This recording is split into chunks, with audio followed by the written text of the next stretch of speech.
So the humans were spreading through the stars. Faster-than-light engines were actually not that big of a deal. Well, the first time crossing that barrier was spectacularly hard, but now we knew how to do it. There were many, many stars that we visited. Turns out, habitable planets and even planets with an ecosystem of life are not really rare. We found a lot of them just in our little sidearm of the galaxy, and our exploration ships are still out and about.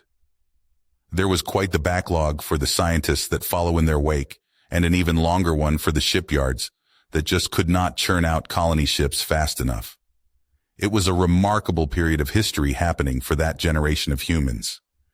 Pushing into outer space, the most eager always were the tiny and fast ships of the SETI program. For all of those incredible forms of animal life we had encountered so far, the species we had found living on those life-rich worlds were unimaginably stupid. Nearly classified as plants kind of stupid. A housefly would flatten the most complex of them in a game of chess kind of stupid. There was nothing that could communicate or even form the inkling of a communicable thought. Not even some simple, comprehensible intelligence that could at least react to us in some meaningful way.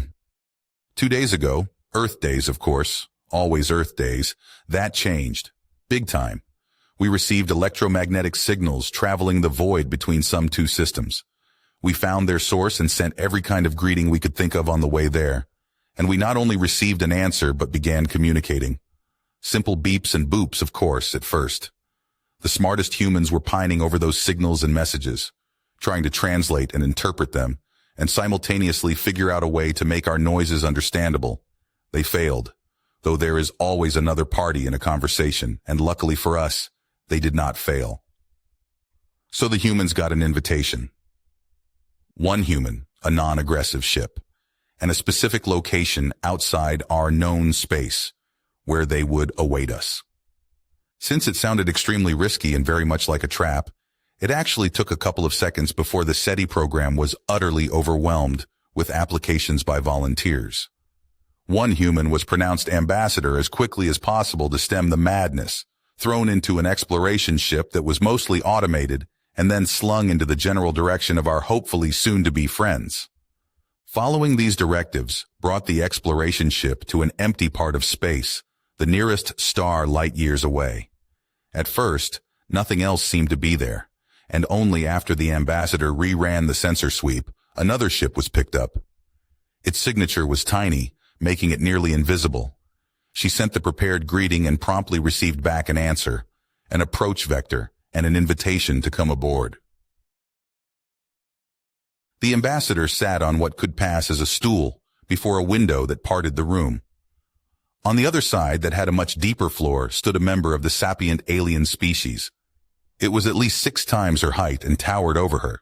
As far as she could discern, it sat on a single appendage, not unlike a snake's tail, but stubby and thick as a tree trunk. The upper body slimmed slightly to what probably was the torso, and then steeply curved into broad shoulders, where it had 2 arms that could probably reach the floor if they weren't in a mantis pose.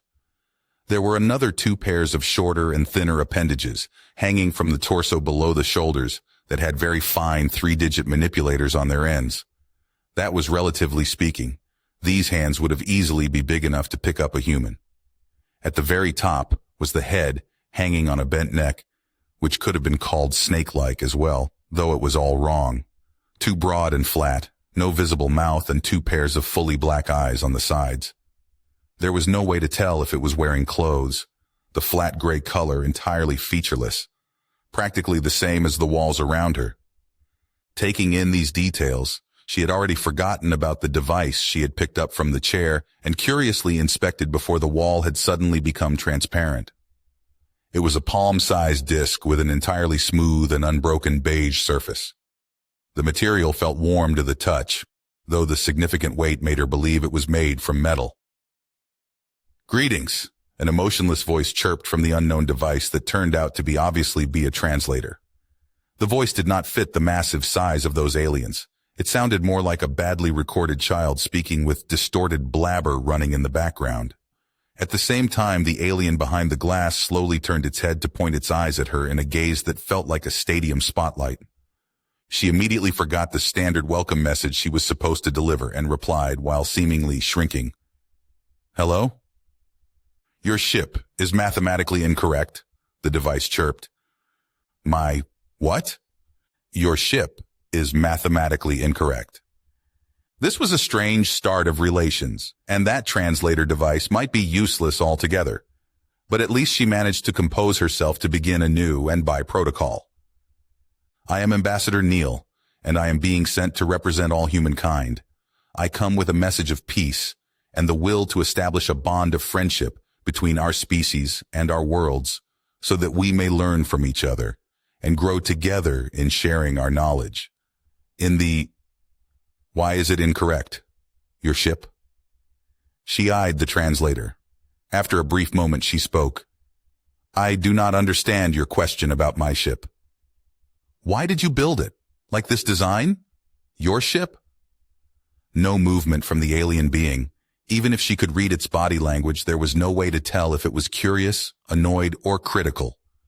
The emotionless artificial voice did not help either, and was harder to understand through more of that background noise. What kind of question was that? Ambassador Neil did not build the ship, and she knew next to nothing about spaceship engineering, though that alien vessel was very exotic in design from what she had seen on her approach. Curves and fluid, round shapes dominated its form that had the silhouette of an elongated disc with bulbous extrusions on the flat areas. There was no way of telling which was front or back, no breaks in the surface for engine outlets, windows, lights, or sensors. It looked more like an art piece than a spaceship, and the insides had not been any different. The corridor that had led her from the docking area to this room was unbroken as well. Walking through it, she had taken in the soft off-white color of the floor that transitioned fluently up the curved walls into a dark gray on the ceiling that had a soft, wavy structure. Though it was pleasantly bright, there was no visible lighting source, or anything else besides the bare surfaces. The smaller human exploration vessel looked embarrassingly clunky in comparison. Was that what did the alien being want to express? The ship was built along well-established design principles. It is a functional vessel made for long-distance exploration. May I ask a name with which I can address you? It lifted one of its 4 smaller arms to point at her, again in a very slow motion. The translator sprung into action after it was finished. This object, 2 objects, they are exactly the same. It took her a moment to gather what it was probably talking about. On her white all-purpose pressure suit were shoulder ribbons, old-style ones made from a textile weave, adorned with brightly dyed yarn to form several differently colored stripes. And they were symmetrical. Maybe this was something light to talk about, so she took them off and laid them onto her forearm, side by side. These are insignias that indicate my function as an ambassador. All humans in official functions carry clear identifying markers with them, though these are also ceremonial, and their design dates back far into our history. It still was pointing, and the strong gaze was unbroken. How did you build it? The insignias? Exactly the same? It took her a moment to form a reply. I don't know how they are made. I think there is. How? Do you? Not know? The translator spoke louder than before. Maybe it only seemed louder because the being had leaned markedly closer to the glass. Ambassador Neil shifted on the stool. This was not at all how it was supposed to go. She had no idea what the alien was going on about. Maybe it was not a representative of their species. Maybe this was an interrogation. Or maybe they just made a big mistake trying to do a face-to-face meeting this early after the first communications. This meeting was going badly, and she was flustered, which she was luckily able to hide. At least Nyarnanthep hoped that she was. First, that human had been even smaller than she had planned for, the little thing now awkwardly sitting on the pedestal for the translator. And then Nyar's light-hearted, curious questions seemed to completely fail to break the ice. But it truly was strange. The human was strikingly beautiful, and their ship was decidedly not. It was a pointy wedge that aggressively rejected the flow of space and the physical forces therein. Of course, the last thing had shocked her the most. The human apparently did not know how these adornments they were wearing themselves were made. Still, Niar had to admit they were magnificently built, exactly the same down to every measurement she could discern. Maybe it was different for hive minds with that piece of shared knowledge at the moment unavailable to this human. Niar thought up some pleasant diplomatic words of the human language and formed the thought at the translator. I just want to restate that the insignias are beautiful and well made. Please excuse my curiosity on their construction. I did not want to overstep.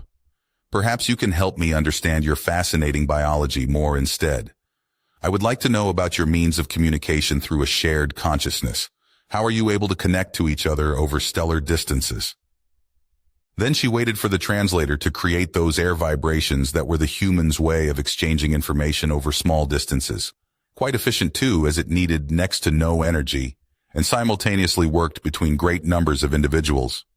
Though it was a bit simpler than just transmitting thoughts and so likely offered less bandwidth for substance. The translated reply was overlaid with slight confusion, seemingly the normal state of that human, and a short explanation of quantum entanglement ship-to-ship communication. But that was not what Niar wanted to know. She suspected the translator to be not accurate, even though she had been very proud of how she had made it, at least in the beginning. Thank you very much for the explanation on your ship-to-ship communication technology. I am afraid I have not understood how it ties into your interhuman communication. Could you please elaborate on how you communicate between humans outside the range of your voices? This time the overlay of confusion was so strong that it was everything that came back. I am sorry for having been too vague, and I will try to explain it from my point of view. Since your arrival, and at this moment, I cannot measure signals of any kind coming from you, or being transmitted to you. Judging from your position of representing all humans and your current awareness, you are obviously still tied into the shared consciousness. This information I only want to know so I can ensure my earlier promise of no harm coming to you in my presence. My least desire is cutting you off from your collective because of my ignorance. More confusion and the polite inquiry to elaborate. Using this indirect way of exchanging information was very tiring on her mind, and this meeting was on a good pace to outlast Niar's previously longest. Carefully, she put together more phrases, but her curiosity and slight frustration got the better of her for a split second. How does your hive mind work? She then inquisited bluntly and too fast to stop herself. The human luckily did not appear to be disgusted from her directness, and even seemed to understand this question better. There was no confusion attached to the reply, and they flatly stated that humans were no hive mind, and this one was an independent individual. But that could not be. How could a being that tiny possess a nervous system complex enough to communicate intelligently, let alone create technology to traverse space? What then was the benefit of them being so many?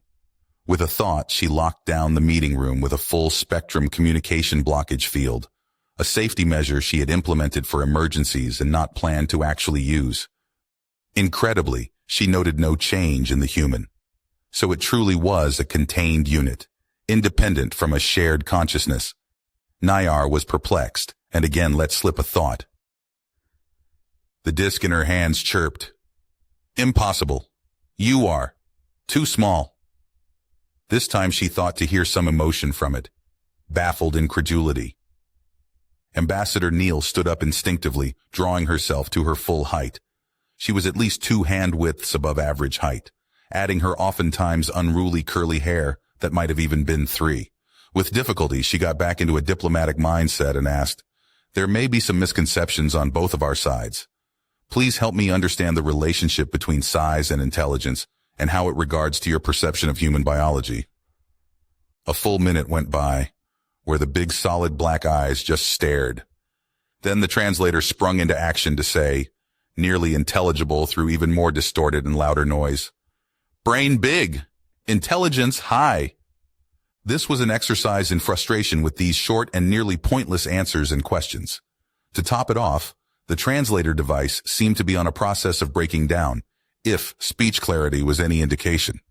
Neal pushed back the urge to begin pacing up and down the room to help her think better, and gave herself a couple breaths before saying, "I am sorry, but I do not understand your motivation in this current exchange, and I would suggest, to ensure future relations, that I return to my ship momentarily. And how did you build? Your ship? The voice was clearer again, the distortion having returned to a minimum. I did not build it. Did you build your coverings? For a moment she looked down at the hard exterior of the suit's chest plate that housed the collapsible helmet and an ample source of air and power. Her whole body was covered in the segmented, semi-flexible suit, as that was made to fit her exactly. It definitely was her suit, but she did not make it. The same could be said of the ship she had come in. It had been modified to transport only her. She had the hazy beginning of a conclusion. I did not build any of the equipment I have with me. She paused to take a breath. Did you build your ship yourself? What kind of question was that? How else was Niar supposed to travel through space? Her frustration already ran high because of the misunderstandings before. This was so very confusing, with the human clearly wearing protective apparel that fit their body and movements to seemingly optimal precision, and them claiming to not having built it. It obviously did not grow on a tree. Niar was completely at a loss, and she could not wrap her mind around how anything worked with those humans.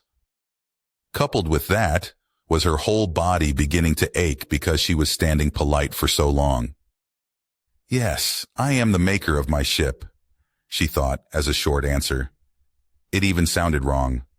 Who else would make her ship? The prompt reply came overlaid with excitement, which she couldn't make sense of. The human now wanted to know if she had used her hands to make it. Niar nearly twitched. She did not think the inquiry from before could be outdone. And now came this. What an utterly nonsensical question. Yes, came in the clearest tone yet. Just so she could be absolutely sure, she added, Do you have machines that build ships? She saw more movement from it this time. It shifted and then turned its head to look at her with the other pair of eyes, though it was the same scrutinizing glare. A machine? Cannot build! Now Neil could not stop herself from pacing anymore. The alien being was huge and more massive than any land creature on Earth. If size truly equated intelligence, and it was not only sapient, but able to build a spaceship and a fully functioning, albeit seemingly limited, interspecies translator by hand, the latter one a mere 2 days within first hearing of humans, it must be exceptionally intelligent and skilled in all types of crafts. Neil did not know how the ship worked she was using. Someone else did. Well, there probably was no single person in the world that knew how all of its individual components operated in detail. So the humans actually were some type of hive mind in comparison. If this alien species had no complex machines, they had no computers. The implication was mind-boggling. She had millions of questions that went far beyond diplomatic purpose. Maybe the first step was to create some more understanding. The ambassador opened her hand that had unconsciously closed tight around the insignias she had taken off earlier. Carefully she straightened them and laid them out on her forearm again. These insignias were designed by several humans together, and they are exactly the same, because they were built by a machine. The alien first shifted backwards and then slumped down to support its upper body onto the larger arms. It moved its head down onto her eye level and as close to the transparent wall as possible. Tell me. More. You got them? I think so. Let me check the data integrity. An anonymous approximation of a face on the screen replied. Ambassador Neil unplugged the cable that had just connected the chest piece of her all-purpose pressure suit to the console she sat in front of. While leaning back, she took her hands up and naturally dug her fingers into the hair on the back of her head. There she played with the textured curly strands for a moment to relax. All good, I think. What are your instructions? Get as many from the reserve as you can put your hands on onto the main team. I want everyone and their mother to analyze the shit out of the audio and every word it said. And the translator? Her eyes fell on the disc-shaped device that somewhat looked out of place with its smooth, nearly organic exterior that was a soft matte beige being surrounded by shiny metals and polished plastics, every gradient between white and black. The communications room was filled with the finest tech, screens wherever she looked, computer racks to enhance the ship's mainframe, and several layers of redundant backups for any part of the comm system were squeezed in there. A narrow free path to the door and the floor-mounted swivel chair was actually all the space there was for a human. I've got it right here, but there is nothing I can tell you about it. No visible energy source, no measurable outgoing transmissions. Damn, not even any indication of how it works. I have pushed it through the wave box, though, so get some eyes on that data. Okay then, how much time do we have? 2 hours max. I may lie down in the meantime, but I doubt I can relax. Don't feel like eating much either. Just do your thing and get back to me as quickly as you can, okay? I suggest resting nonetheless. See you in a bit. Bye, she replied before ending the transmission by touching a certain area of the screen. Neil had only one point of contact, but she saw in her mind's eye how behind them were hundreds that would soon work tirelessly on sifting through whatever data could be extracted from the recordings and scans she provided. Wasn't that ACT, the offloading of work and distribution of experience and knowledge, an actual part of the definition of a hive mind? Shaking that thought, she tried to mentally sort through the last hour. That first meeting had ended with the alien requesting a break to rest. Her preparation came into play then. Neil was proud of that, because she had brought an actual mechanical clock with her and had fetched it from the ship to explain time. Imagine explaining time, breaking down the rhythm of planetary movement, revolutions, rotation, day-night cycle, a concept that usually had to be taught to a small child. And here an alien being with possibly immeasurable intelligence had needed it explained. And then it had dictated the break to be 147 minutes. She got up to do more thinking, but that had to be accompanied by some good pacing, and there wasn't enough space in the communications room. So she migrated to the former central common room and lounge area that was slightly less chock full of additional equipment. There was also a significantly higher probability of snack occurrence. Ambassador Neil, incoming transmission. Quickly, she went over to the large wall-mounted screen and tapped the glowing button on it. The 2 hours were nearly over, and she had become restless. I'm listening. It was, of course, her contact again. Hello, Ambassador Neil. I have a set of instructions to put together and utilize a device that will help you understand the output from the alien translator. Since there is not much time left, I suggest starting immediately. Suggestion accepted. Go ahead. Slot a blank multi-purpose board into the printer and load up the plans I have transferred just now. Following those directions, she went to the matter printer and took a small, densely populated circuit board. She carefully pushed it into a holding clip that doubled as a data transfer port. On a small screen besides the printer, she then typed a sequence of buttons to load up and execute the blueprint she had gotten. Immediately, the device went to work and began layering liquidized ceramics, polymers, and whatever metallic components the blueprint demanded onto and around the board. So what is this thing I'm fabricating? Neil asked without taking her eyes off it. We found the alien translator device to output speech in multiple layers simultaneously, with up to 40 lines spoken at the same time. Wait, so I understood only a fraction of what it said? That's insane. It did not sound scrambled together, though. I was able to clearly hear short phrases. The loudest layer is the only one clearly decipherable by human ears. It is a very basic synopsis of each message. What did it fully say then?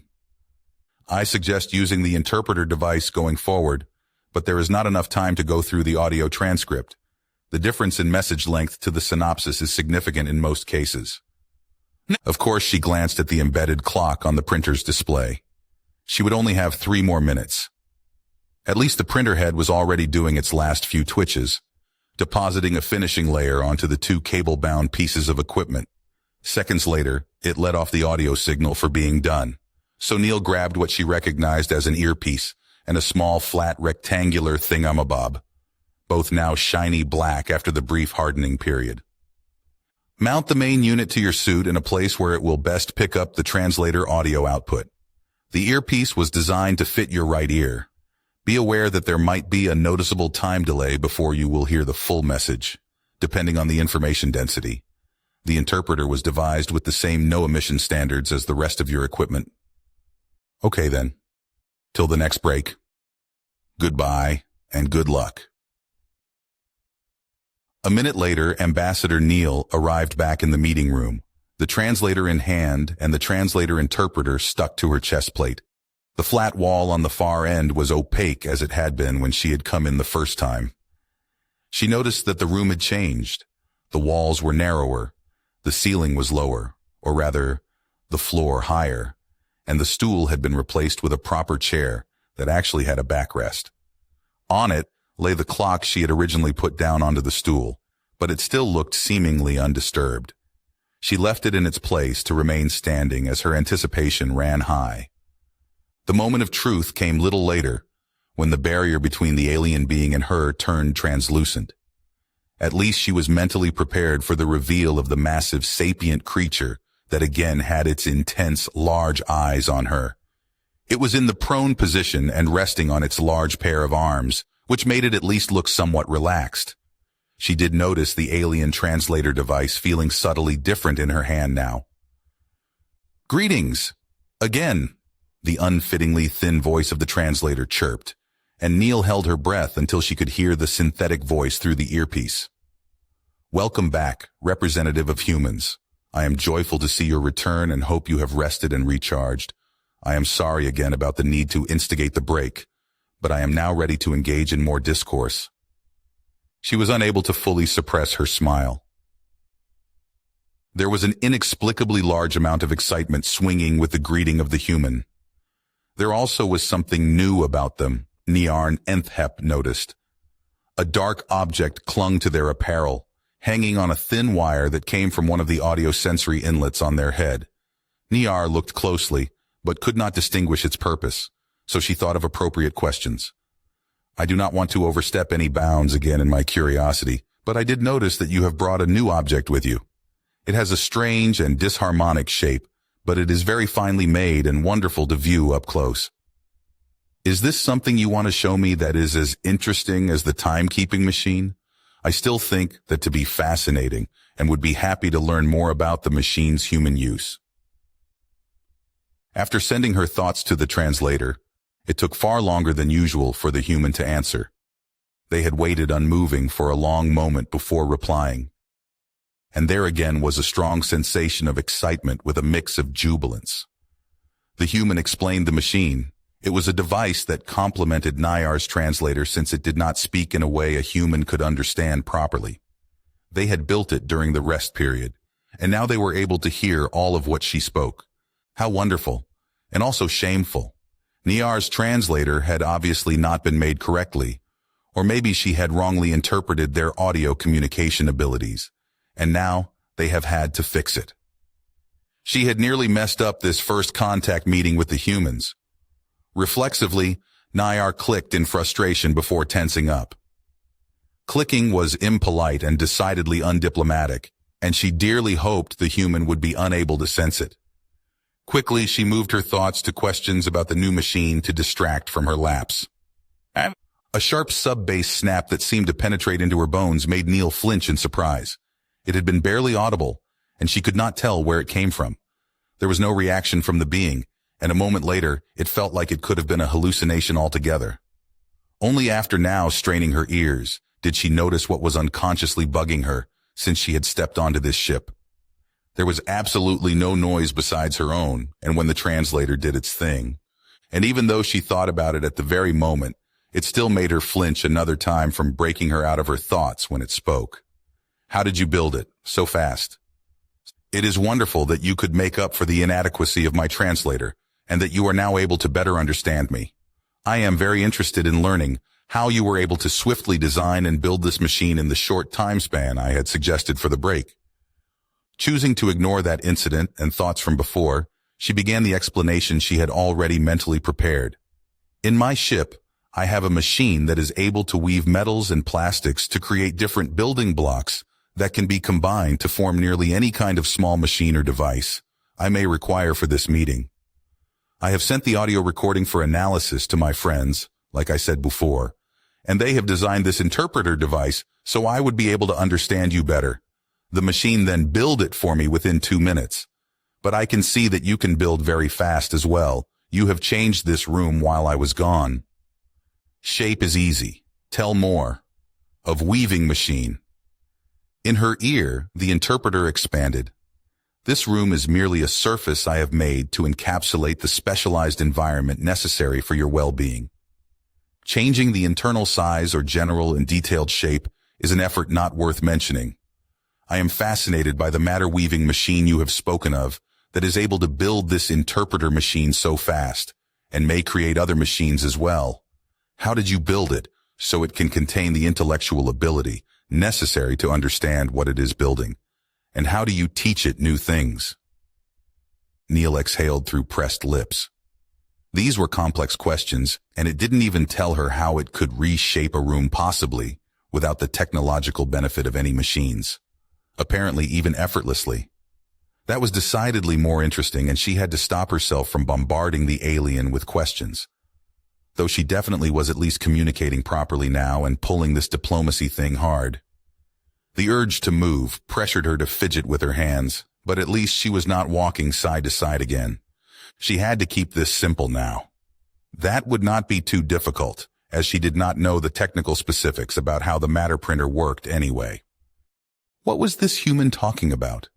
Using so many of those words where Niar had not found any sense, and mixing them with each other into one long mess. Processor, motor-driven, computer-designed blueprint, data storage, touchscreen, molecular fusing, standardized circuit board, polymers, ceramics, and they still went on and on. She had to stop them. I am truly sorry, but there are too many words I am unable to comprehend. We may revisit this topic later on, and for now, I would just like to know how humans have built the weaving machine. Embarrassment? Did she feel her own, or was that coming with the human's reply? They gave a simple, but still incomprehensible answer. The weaving machine was built by other machines.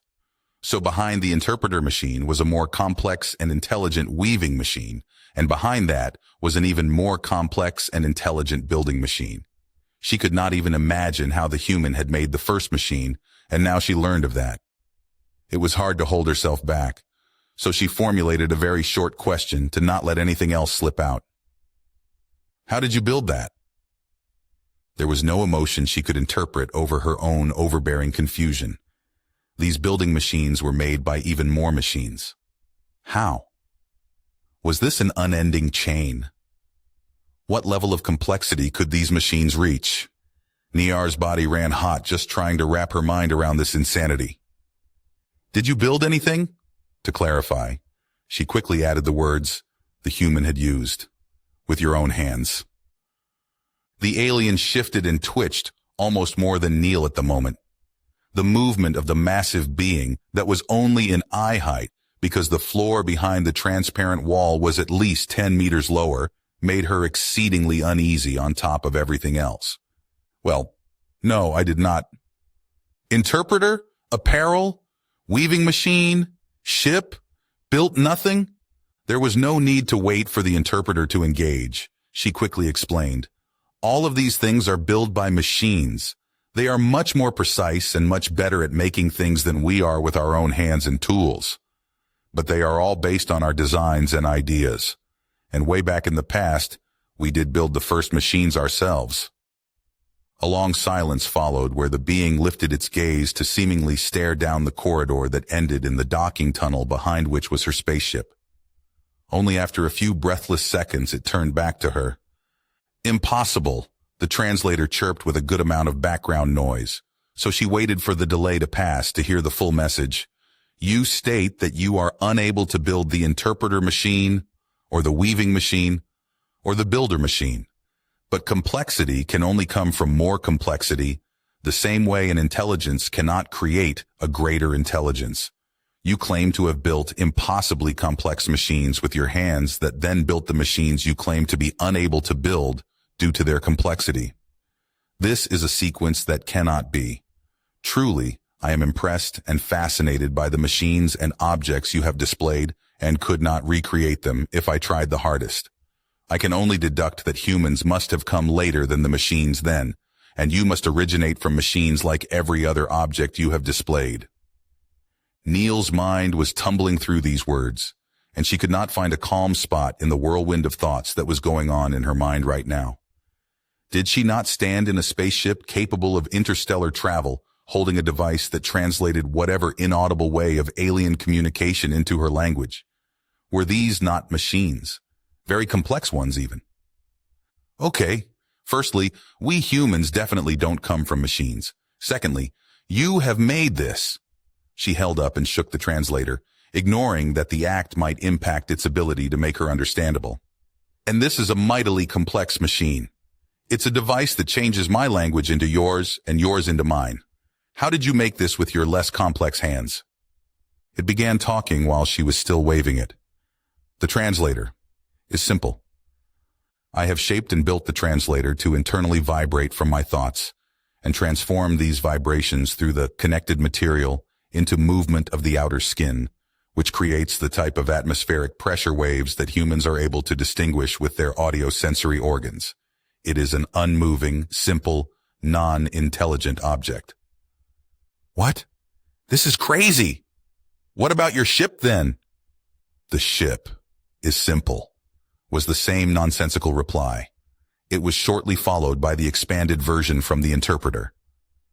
My ship encapsulates an atmosphere and kinetic environment suitable for my well-being. I have shaped and built it to have many different translators to transform my thoughts into other forms of energy and movement.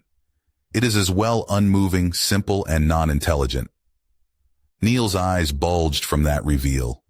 She managed to suppress any further undiplomatic gestures of surprise and disbelief, while still basically vibrating internally. Watching her language, she asked with only a slight tint of exasperation, "Your technology is based on forms and shapes? If I dented the translator, will it then stop working or what?" "Yes," the translator chirped. "And the same goes for your ship?" "Yes." Neil gestured wildly around herself. The momentary levels of disbelief would probably suffice on their own to make a considerable change in shape to this spaceship by going through the roof. "But how is your ship powered? How does it move through space without engines? How do you make all this work?" The silence that followed made her think she had overdone it. The large creature just stared, unmoving, and there was no way to tell if it was in the process of saying something or refusing to talk. At least until she heard the translator speak the least intelligible words yet in a cascade of babble and distortion through which she could only guess to have understood. Shape. After that, she waited for the interpreter to jump in and tell her what in the 9 circles of hell that was supposed to explain. But nothing came. From the frustration, she had automatically begun pacing, but she forced herself to stop. Still, she dug her fingers into her hair and softly clawed her scalp. Maybe this was not a good topic. Maybe that would be something for the engineers to pine over instead of her. She was here to establish relations, to exchange basic information wrapped in pleasantries and lay the groundwork for future cooperation. They had at least something in common, as Nayar felt the barely contained frustration in the reply from the human that very much mirrored her own. They said their interpreter machine had been unable to understand what Nayar had just explained about the mathematical principles that dictated the form of her ship, and with that allowed her to travel through space. But they emphasized that her spaceship was indeed very complex, and that humans would be unable to recreate it. They apologized for their language, for some reason, and stated the desire to rather talk about simpler things. So they asked what materials she used to build her ship. That truly would be something simpler to talk about, so Nayar obliged. It also helped to remove herself from thinking more about the circle of impossibility that were human machines. She put together the human words to explain, but quickly noticed that they were missing a lot of words to properly describe the knitting process and the building blocks. Maybe showing it to explain the process, like they had shown her the timekeeping machine, was the right way to go. Nayar thought of a shape that would be appealing to humans, but all she had seen so far were mixtures of blocky and round, and nothing distinctly stood out. She decided on a simple cube with the same volume of the human and the same bright white color of their coverings. She moved the sufficient amount of building blocks along her 4 arms and then began fusing them together piece by piece with her fingers, moving them rapidly so the point of contact would not harden prematurely. It did not take her long to finish the cube, and its precision was to her satisfaction. A wave of wonderment and surprise hit her a good moment before the human had expressed a single word. They seemed to be an inexplicable level of impressed by the cube she just had created.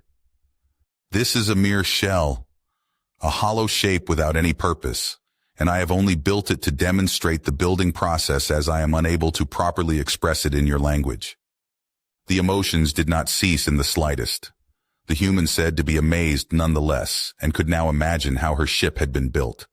They also stated again how humans were unable to do such a feat, even going further with explaining that if they would raise 10,000s of them and had the knowledge of how it worked, they would still be unable to build a spaceship by hand. 10,000s, multiples of 10,000. She knew that there were many humans, but they could not be that many. This new piece of information ripped her away from the talk about the building process. The humans had not been considered a threat because they were loudly screeching around space 2 sectors over with only, what Niar had previously assumed, a few hundred ships. Could there be so many more of them than of her species? Her thoughts slipped. How many are you? The human answered instantly. Around 22.5 billion. Why? Click. The humans were billions, tens of billions, a number that was so staggeringly high, Niarn Enthep could not imagine those to live on 10 planets, no, 100 planets. How could a sapient species become so numerous? Did they reproduce so quickly? Was this a species of fast breeders that had become intelligent by some fluke? Because those were not supposed to be smart, never mind capable of space travel. This was not how this meeting was supposed to go. Niar's body had tensed up since that reveal. These humans could be massively dangerous with their immense numbers alone, and they decidedly had a technological edge as well. Now she was glad she had so far been unable to disclose much information about her species. What she had shared so far was enough of a risk. There was nothing left to do but break this meeting off and share what she had learnt to warn everyone. She had always thought that being afraid of the fast breeders was reserved to her non-sapient ancestors, but here she was, scared by numbers. I hereby stop this meeting, because I desire to depart immediately. Please leave my ship and return to your own in short order, as I must remove the room you currently occupy. Unsurprisingly, she felt great confusion from the human when they had fully heard her words from their interpreter machine, and made the attempt to find out more about her reasoning. Please tell me why. Neil desperately pleaded again at the unmoving, now mute alien being. What had she done wrong? It was clearly a reaction to the information on the population count of humans. But why would that cause this sudden change in behavior? I was just going, well, she had gotten to see the amazing building abilities of the alien. After that demonstration, she was convinced that it would be able to build whatever it wanted using only its hands. The translator restated its last message. Please, leave. She walked right up to the transparent barrier to be as close to the sapient alien creature as possible, looking right into 2 of its black eyes. After breathing deep, she said, Okay, I will leave. But first I want to tell you this. I came here with the promise of peace. And I don't know why our population count has turned you away. You must understand, we may be many, but right here and right now, we act as one. Far and wide we have been looking for intelligent life and other sapient species. And there is nothing else we desire from whomever we may stumble upon, but friendship. If you have found yourself to trust me the slightest bit, I ask of you to extend this trust to all humans, and accept that our sincerest wish is for harmony between our species. Neil gave it a minute of unbroken eye contact before she conceded. There would be more chances to establish contact with them, and she did not want to cause a diplomatic incident by overstaying her welcome. so she turned around to set down the translator and pick up the mechanical clock that was still resting on the chair. Without looking back, she began walking through the hallway towards her ship.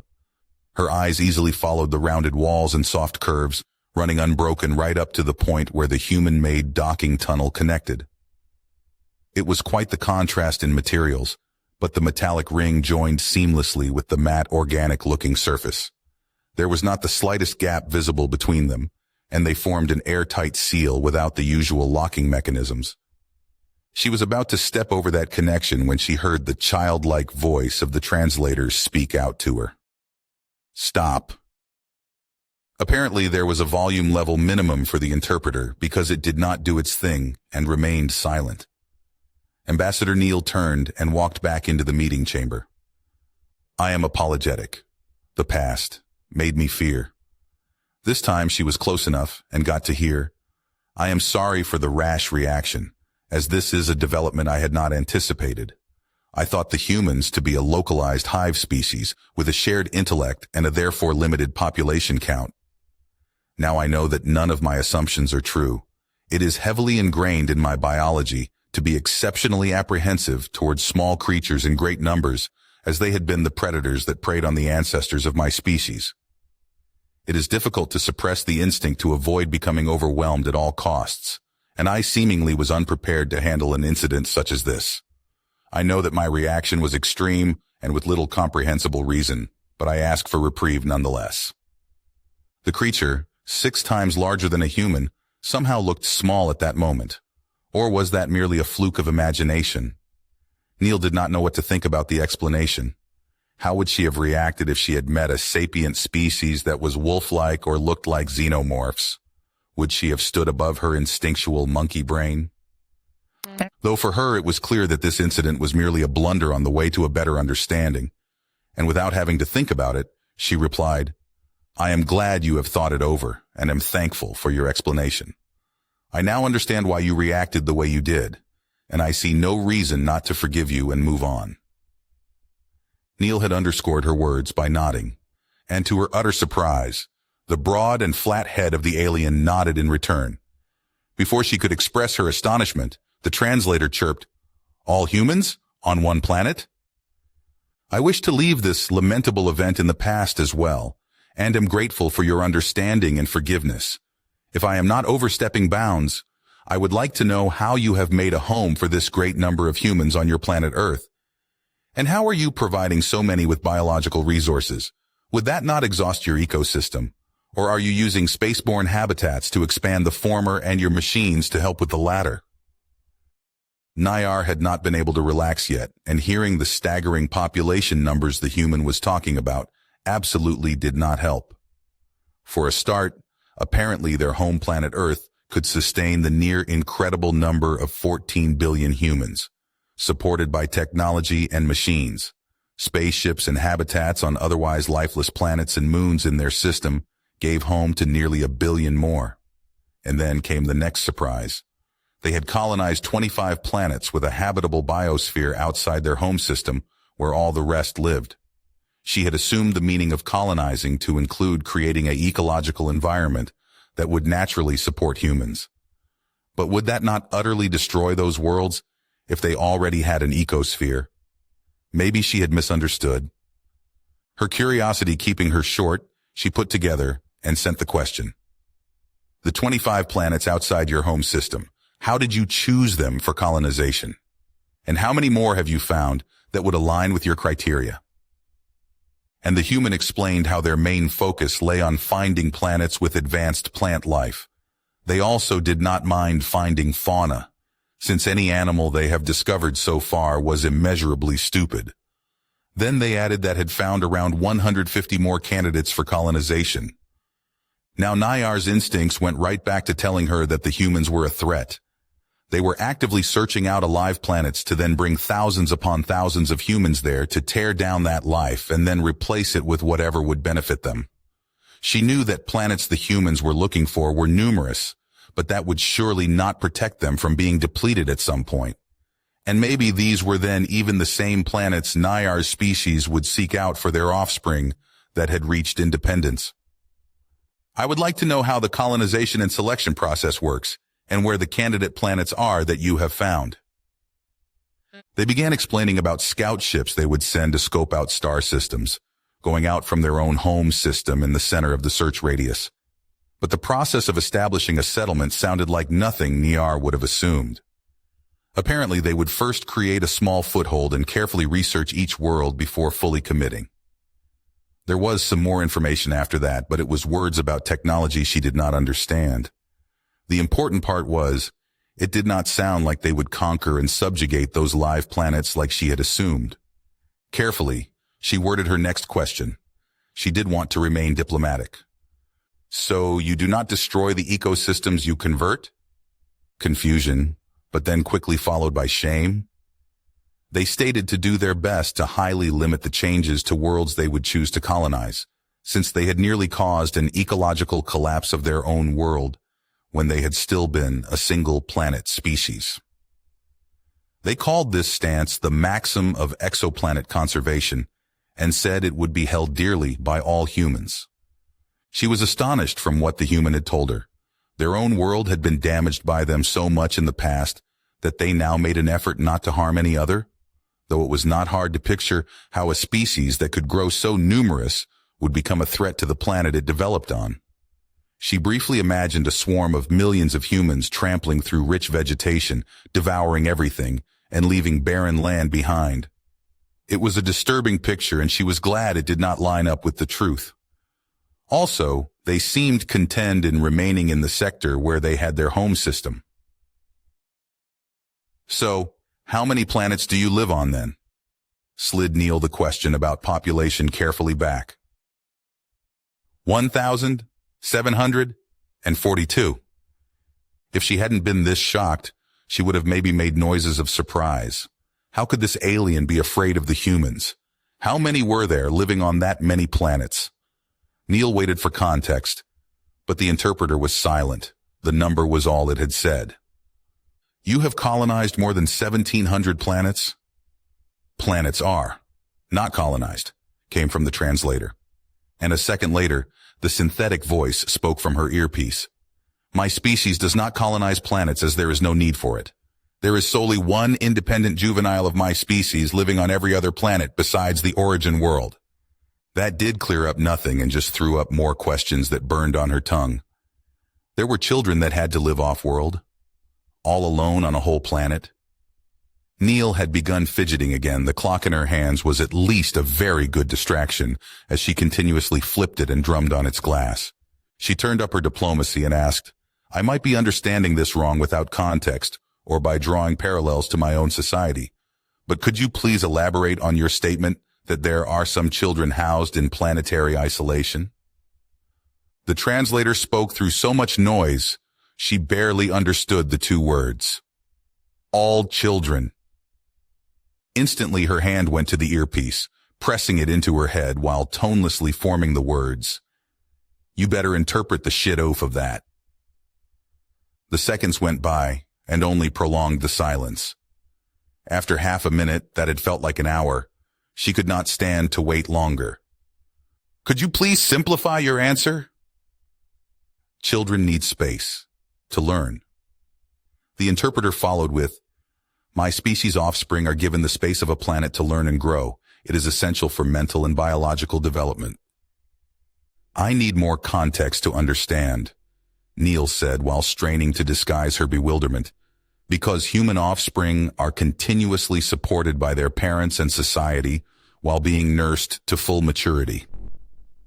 The alien did another one of its change of eyes by turning its head. Neil presumed this to be a sign of criticism. At least it very much felt that way. Maybe we should just start from the bottom, and you tell me how you conceive your offspring and how long that takes, she threw out, before quickly adding, and please keep in mind the limits of my interpreter. I make my children, was intelligible, but accompanied by a decent amount of distorted babble. A few seconds later, she got to hear the elaborated version.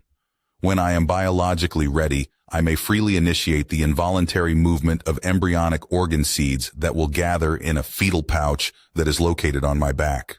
Over an average of 3,700 days, the organ seeds will mature and a full nervous system will develop. Then I will begin the teaching, while the dependent offspring encapsulates itself into a body and is sustained by my nutrient circulation system. After 4,000 to 4,300 more days, the offspring will be able to support itself autonomously, whereupon I will release it into a world where it will grow to full bodily and mental maturity. I have seen my 6 offspring successfully reach this stage and create means to leave their cradle world. The duration of that process is determined by the planetary environment and the juvenile, and may last from 18,000 to 24,000 days. Creating offspring is highly demanding in energy and mental capacity, and is limited by my capabilities and the duration of the regrowth of the embryonic organ seeds, which will take 20,200 days. The clock slipped from her fingers and quietly hit the floor. Neil was only able to do a rough calculation in her head, but the time span the alien had mentioned for the birth cycle was something like 80 years from start to finish, and this being had claimed to have done this 6 times. The latter had actually shocked her more than the former. How old are you, actually? Ambassador Neil sat leaning back on the swivel chair in a state of hazy stillness. She had already transferred the recordings and gave all the instructions she could think of about analyzing them to her point of contact. Now she was only waiting for the verification. On a side screen was pulled up the transcript of the dialogue before the break and a compendium of information on the alien translator, but she did not have the mental capacity to read and understand either at the moment.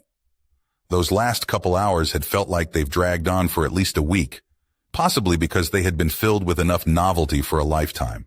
And then the voice from the console pulled her from her thoughts.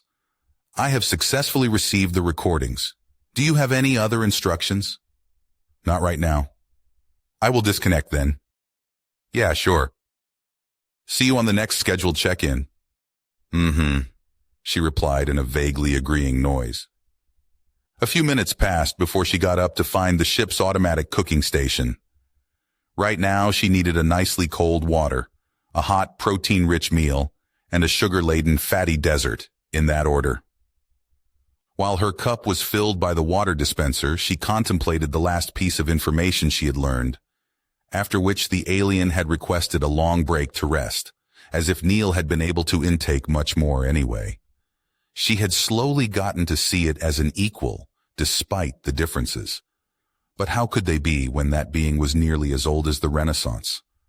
998 years, to be exact. Steady tonal vibrations moved harmoniously in the cool darkness, their changing interference creating an evolving picture that felt three-dimensional in its acoustic depth. Strewn throughout were soft pings that made spots of light in the ambience, which blinked into existence and dissipated rapidly.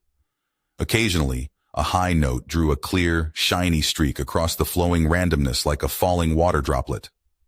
Slowly and subtly, the ensemble lowered its volume, until after many minutes, only pure silence remained.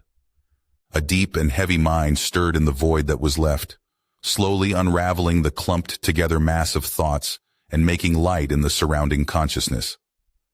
Nyarninth awoke from her meditative rest, and before anything else, checked her ship and surroundings. She quickly concluded that everything was perfectly fine, and the human spaceship still hung silently besides her own. 311 minutes of rest had passed and provided her with renewed mental vigor. There was still time left, but also things to do. For one, she had to reshape the visitor room and distill the special atmosphere into it that was needed by the human. And also, she wanted to address the issue with her translator and refine it. Right now, she did desire some refreshing drink, even if her energy storage would be well sufficient for a long time. So she reshaped the wall outlet by her side and took in a small portion of the sweet liquid before closing it up again. Now, onto the translator. She opened her eyes and made her chamber light up with a thought. Then she took the tiny disc where she had planted it to the wall. Carefully, she scanned its structure and thought more about the mechanism that humans use to communicate and what she had learned from direct observation. Their way of creating air vibrations functioned vastly differently from the way they sensed them. The translator design was based upon a reverse of the latter, since it did seem the more efficient way of doing things, especially because it did not involve moving the air itself. Niar deduced after a moment of thinking that the issue had not been the way of creating the vibrations, but her own misunderstandings of the limits of information density. Since the humans could only create a singular string of vocalizations of their language, it made sense that their capacity would be limited to following a single string as well, even though mechanically they would be able to sense a high density of parallel inputs, coming close to how she would communicate with her species. If she wanted to convey their language more like a human, this translator would not do. Its transformation range was too wide, and would make it difficult for her to stay within the single string output she wanted. But redesigning the internals was not possible, as it was a mixture of flexible and rigid structures. So she crush-melted it in her hands and reabsorbed the building blocks. Then she pulled up fresh ones to her fingertips and began building a new one along the improved design. A cup with the remains of a lukewarm black liquid rested on an indented circle, besides the physical keyboard of the console. 2 screens were up, both of them filled with diagrams, text, and pictures of unrecognizable things. Neil was reading up on, and barely understanding, the analysis report of the alien translator device. The summary had not satisfied her initial wonderment of the building abilities of the alien being. Or should she now think of it as Niran Chap?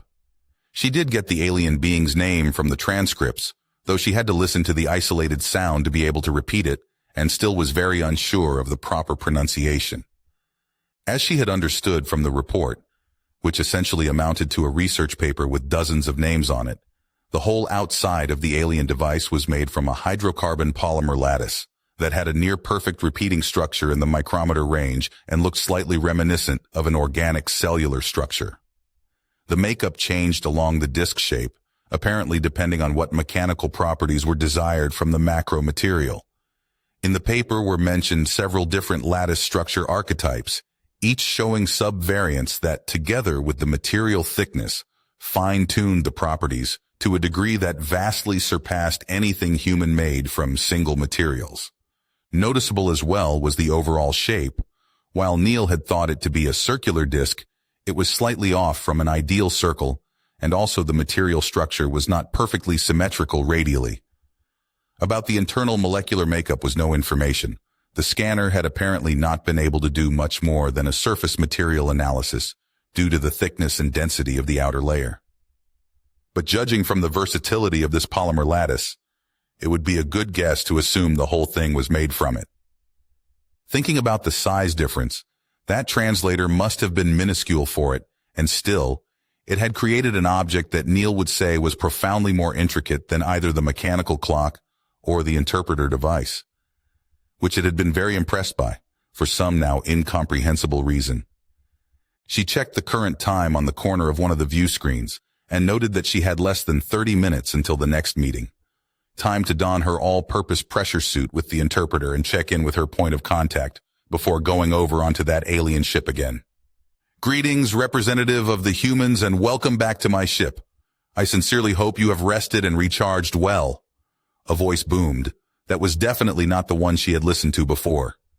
Neil was so surprised, she stopped in her tracks a few steps into the corridor. What she had heard actually sounded a bit like her own voice, though fuller and slightly deeper. From here, she could already see that the meeting chamber barrier was transparent. Somewhat bewildered, she continued her way there, to see a waist-high white cube besides a comfortable-looking chair and a differently colored translator device resting on the latter. 2 black eyes were already fixed on her, belonging of course to the massive creature behind the barrier.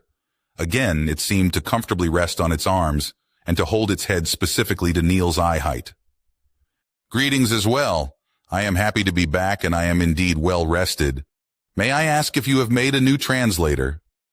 It was definitely the new yellow-tinted disc that spoke. Yes, I have now seen the limitations of my understanding and the previous translator device. So I have taken to a changed way of communicating the words of your language and built this new device that will translate my thoughts narrowly and directly. Truly, the speech fully came from the translator without any distortion or background noise and decidedly louder.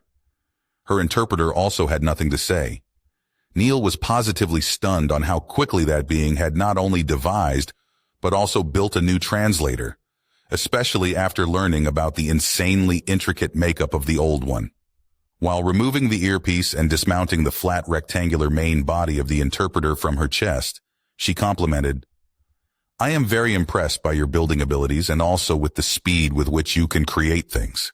Could you tell me if this translator is made from the same material as the old one?" "There is only this material for building, and everything I build is made from it." "Your whole spaceship is made from the same stuff the translator is?" "I have built the structure and shape of my ship from this material as well. But there are other elements encapsulated within my ship that I need to sustain my well-being and to create movement. From those I also draw the components to create the atmosphere and conditions necessary for your well-being." Neil put the interpreter down onto the chair besides the translator, because she already had spun a length of cable around her finger.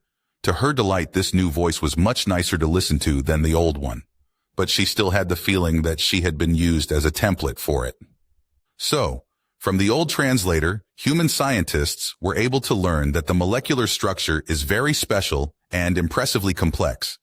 They deduced that the function of it came solely from how it was arranged in the device, which is of course exactly what you have told me. I would like to know how you are able to create this structure on a molecular level. How do you influence it so it will be the way you need it? A moment of silence followed before the translator spoke up. "I cannot explain. I know of no words in the human language to properly express it."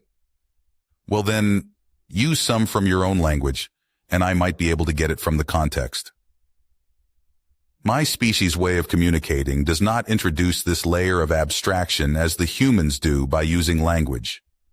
There are no words of my language I can provide you to substitute the ones you do not have." "You don't use words to communicate?" "My species can transfer knowledge and experience without the need for them." Now she had the desire to pick up the interpreter again to busy her hands. What it had said did not quite add up, though, and Neil objected.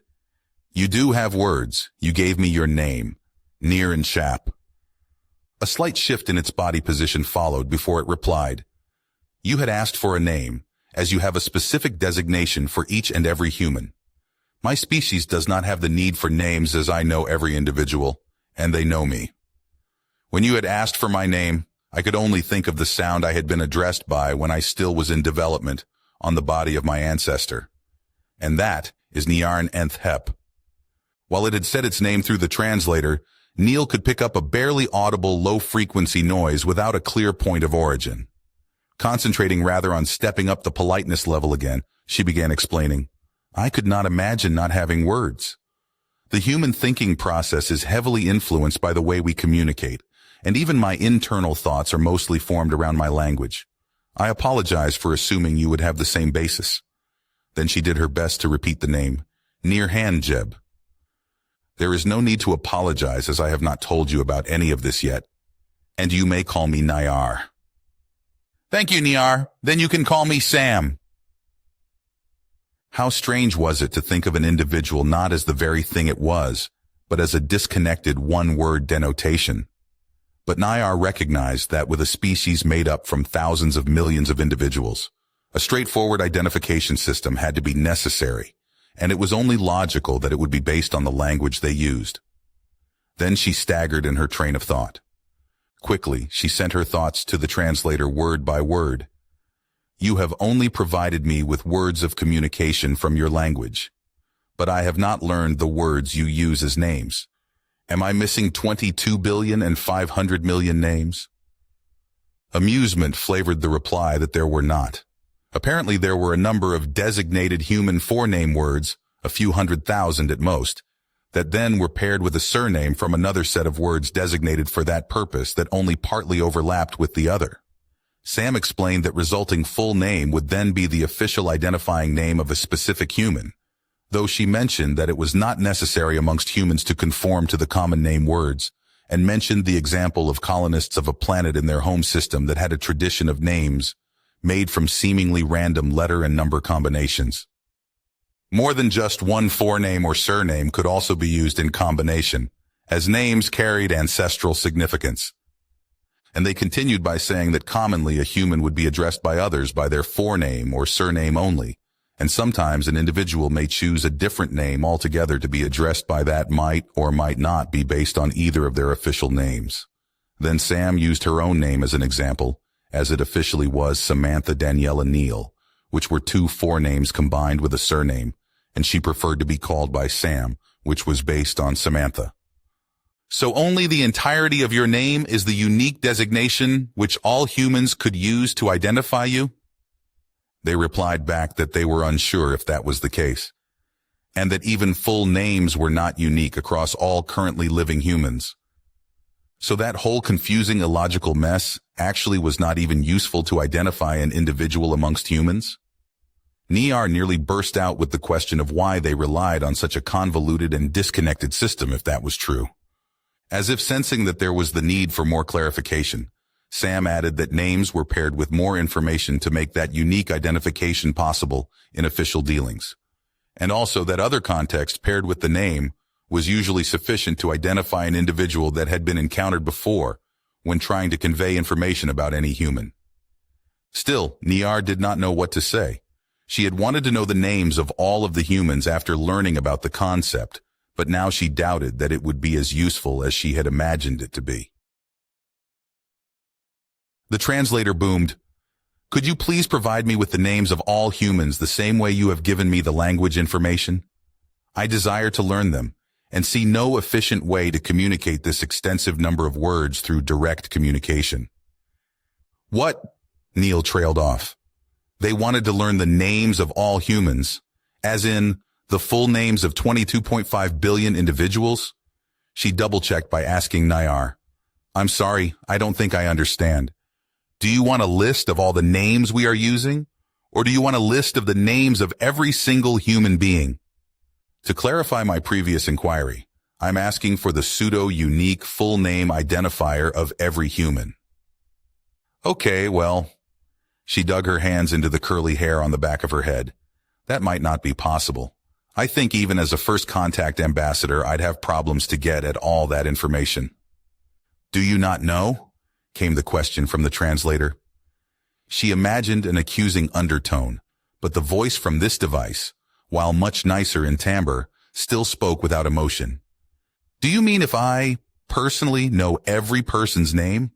Because I am excellent with names, but on the spot I may be able to recall a few hundred people plus their names if you give me enough time, but very much less than 1,000, and absolutely definitely not 22 billion. I am having difficulties seeing the reason of using names to identify individual humans if you do not know the names, so you may identify them. How do you instigate communication if you are unable to address them or know their identity?" The point had been reached again where Neil felt the urge to begin pacing. "I can't follow. You knew nothing about me when we first met, right? And we still began communicating," she said, while also very much aware of the fact that the exchange was somewhat rough before she had been able to make use of the interpreter. "Humans had communicated to me that a representative of the human species would be coming to the place of meeting, though I had accepted I would not know more about either the representative or your species in advance, since this is the first contact. But since you are one individual from your species, I thought you would know the identity of all others of your species." Neil took a breather. Did Nayar really mean what they had said before? Did their species continuously learn who every other individual was, possibly without even the intention of meeting them? Slowly it dawned on her that their population count had to be very low to even make that possible. That conclusion was further justified by the total number of all of their children that was in the 1,700s. She explained, "Humans usually only learn the names of a low number of special individuals if they are not meeting them. Otherwise, we learn the name from the individual directly after having already communicated with them." "Do you have communicated with less than 1,000 humans?" "Oh, no, She quickly thought of a way to properly elaborate.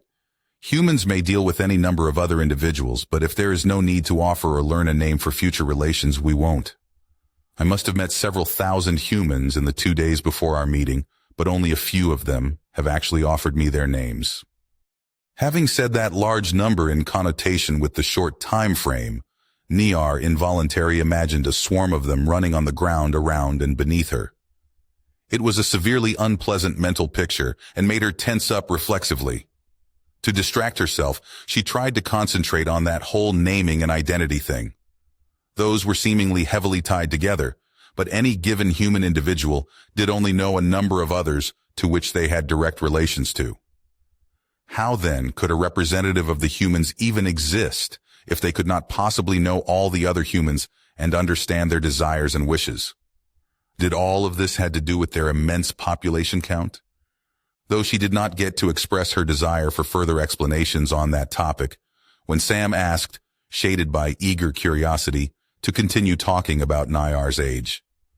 They quickly provided the information that Niar apparently was a century older than the humans' ability to rapidly duplicate their first widespread medium of external information storage.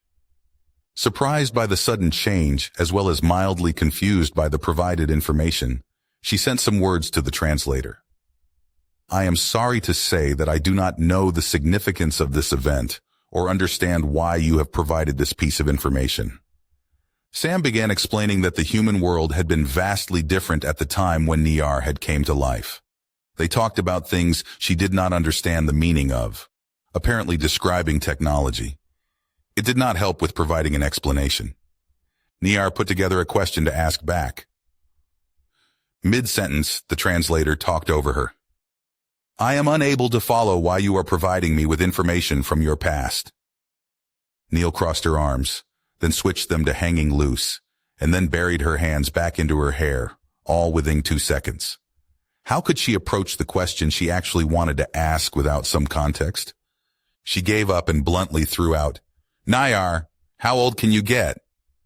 I can get 364,405 days old. That's how old you are now. I mean, how old can you get before you die of age? I do not understand the question. Why would Sam ask if she was able to die? Of course she could die. Easily even, given the location she was in right now, surrounded by the vacuum and coldness of space. She had the memories of the ones that died and knew how they had fallen, but none like that question implicated. Was that a cause of death among the humans? Death of age?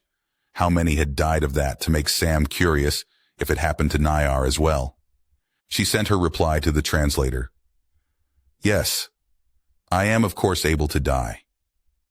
713 of my species have perished, for numerous different reasons I will not go in detail about. I thought it had been clear that my ship is there to ensure my well-being during my travels through space. If it disappeared, I would not be able to survive. May I ask, how many humans have died of age? A strong wave of confusion came back from Sam, and only the short reply, that every single human had died of age but the ones alive currently. I fear I cannot bring your statement into a context where I could understand the ramifications. The confusion had not waned as Sam began to explain that the humans had a limited lifespan, that for the current ones was 160 years at the most, and that this lifespan had been shorter for humans in the past, even recently. They took Niar as an example and stated that if she had visited Earth just in 1/6 of her age earlier, the whole human population would have been made up of entirely different individuals. Niar was shocked. This could not possibly be right. This would mean that there had been billions of deaths amongst the humans. Tens, no, hundreds of billions of deaths. The number of dead of her species was nothing compared to that, and even the number of all alive individuals did not compare. How could a sapient species not crumble and break under such a barrage of death? She could not even imagine what it would be like for an individual, knowing they would just die at some point, not even through some outside force, but for no reason. The implications were so vast, she could not form the thoughts quick enough. So you just die? This time, she surely did not imagine it. The voice sounded shocked beyond belief, and Ambassador Neil could feel the same shock. Not only was this being in front of her so unimaginably old that it could have literally lived through all of modern human history and then some, but it seemingly did not even have a limit to its age. Neil could not imagine a species of immortals. How would that even work in a society? Or, in evolutionary terms? Was that the reason Niar was so knowledgeable and highly skilled in building spaceships and equipment? Unlimited time for education?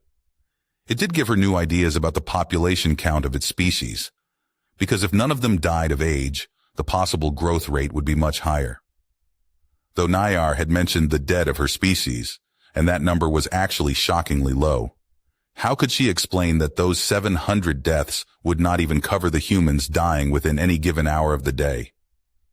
No, She stumbled over the words she wanted to use and dropped herself heavily into the chair while she thought of a better way to explain it. Humans stop growing after reaching maturity, but the body does not stop changing. That we call aging. I think it's something to do with the biochemistry inside our bodies and cells that causes it.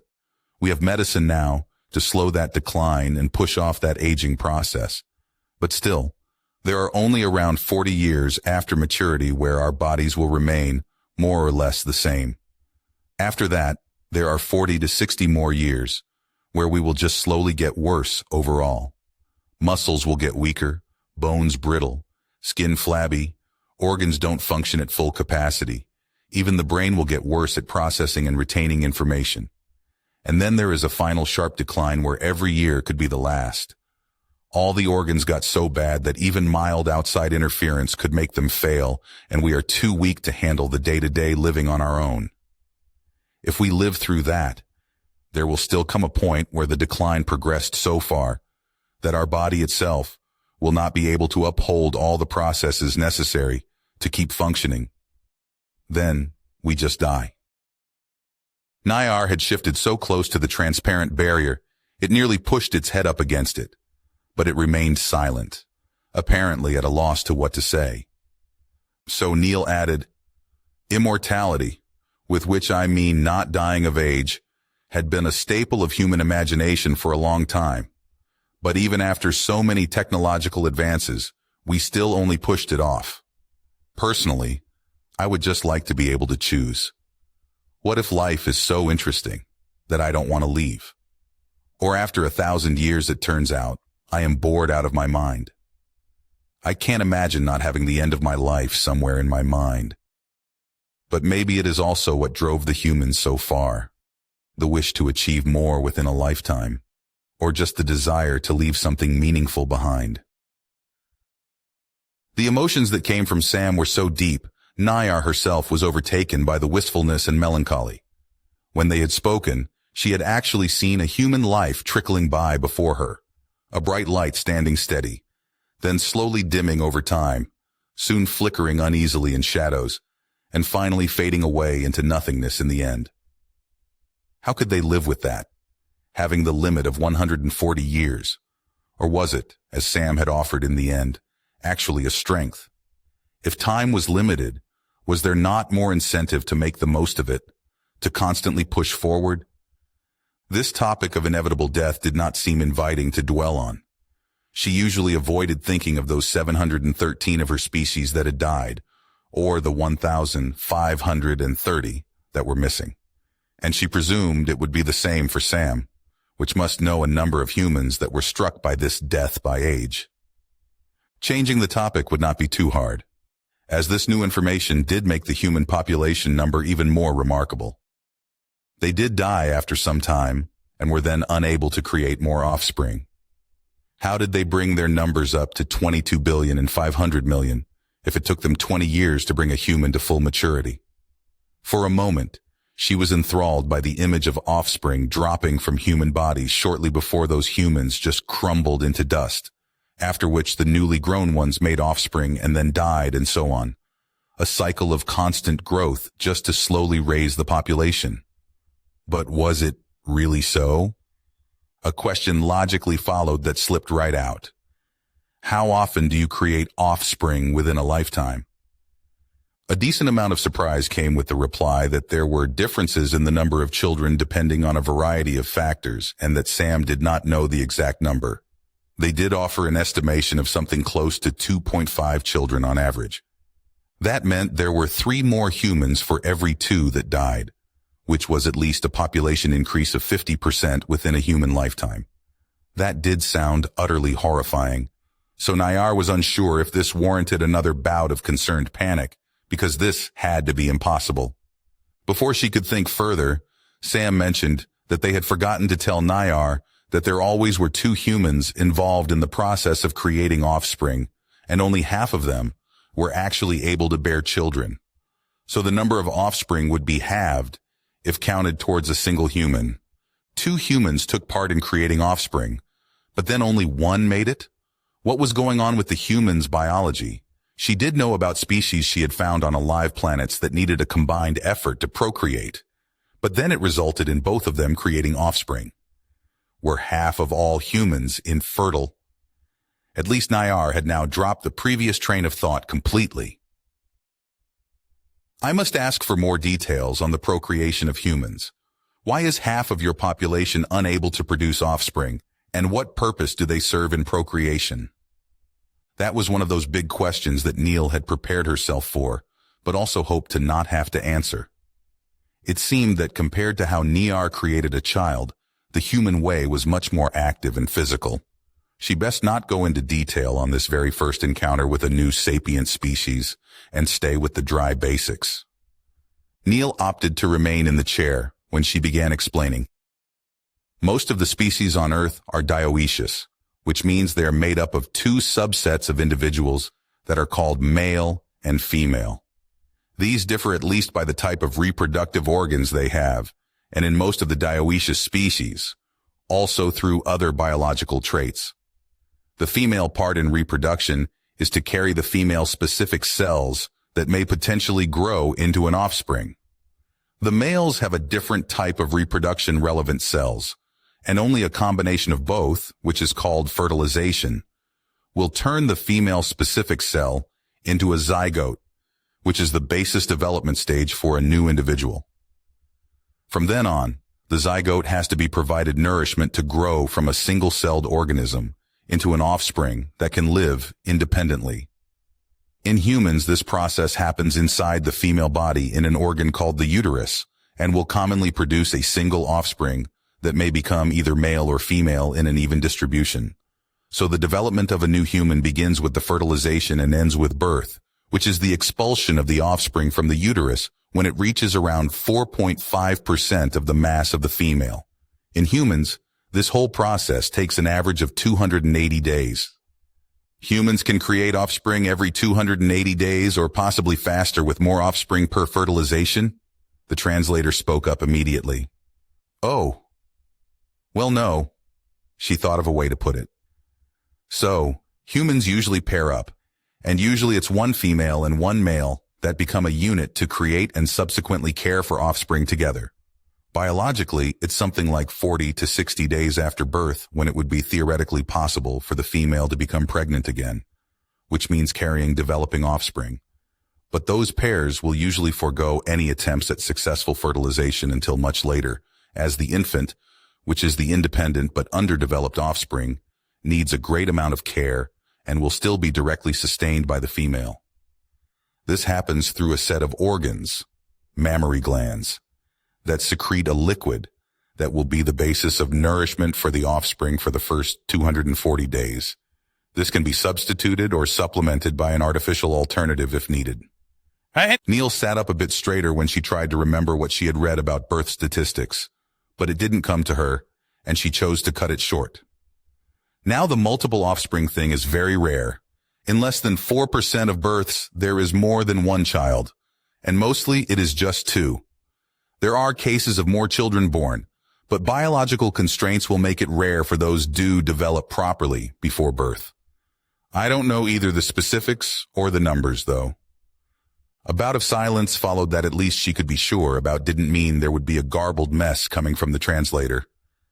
But it was quite the information dump she had just dropped, even without any messy details about either conception or birth. Finally, after about a minute, Nayar spoke up, Truff the translator. If I am understanding this correctly, the females of your species are actually the ones to produce more humans, and the males just provide their specialized cells? Please elaborate on the evolutionary reason for this split of species into subsets as I only see the downside of half of the species individuals being unable to create offspring and thus having the possible population growth rate.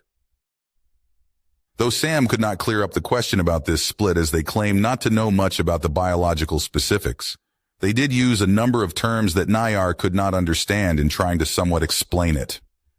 Again, after Sam had admitted of not knowing something, they had tinted their reply in embarrassment.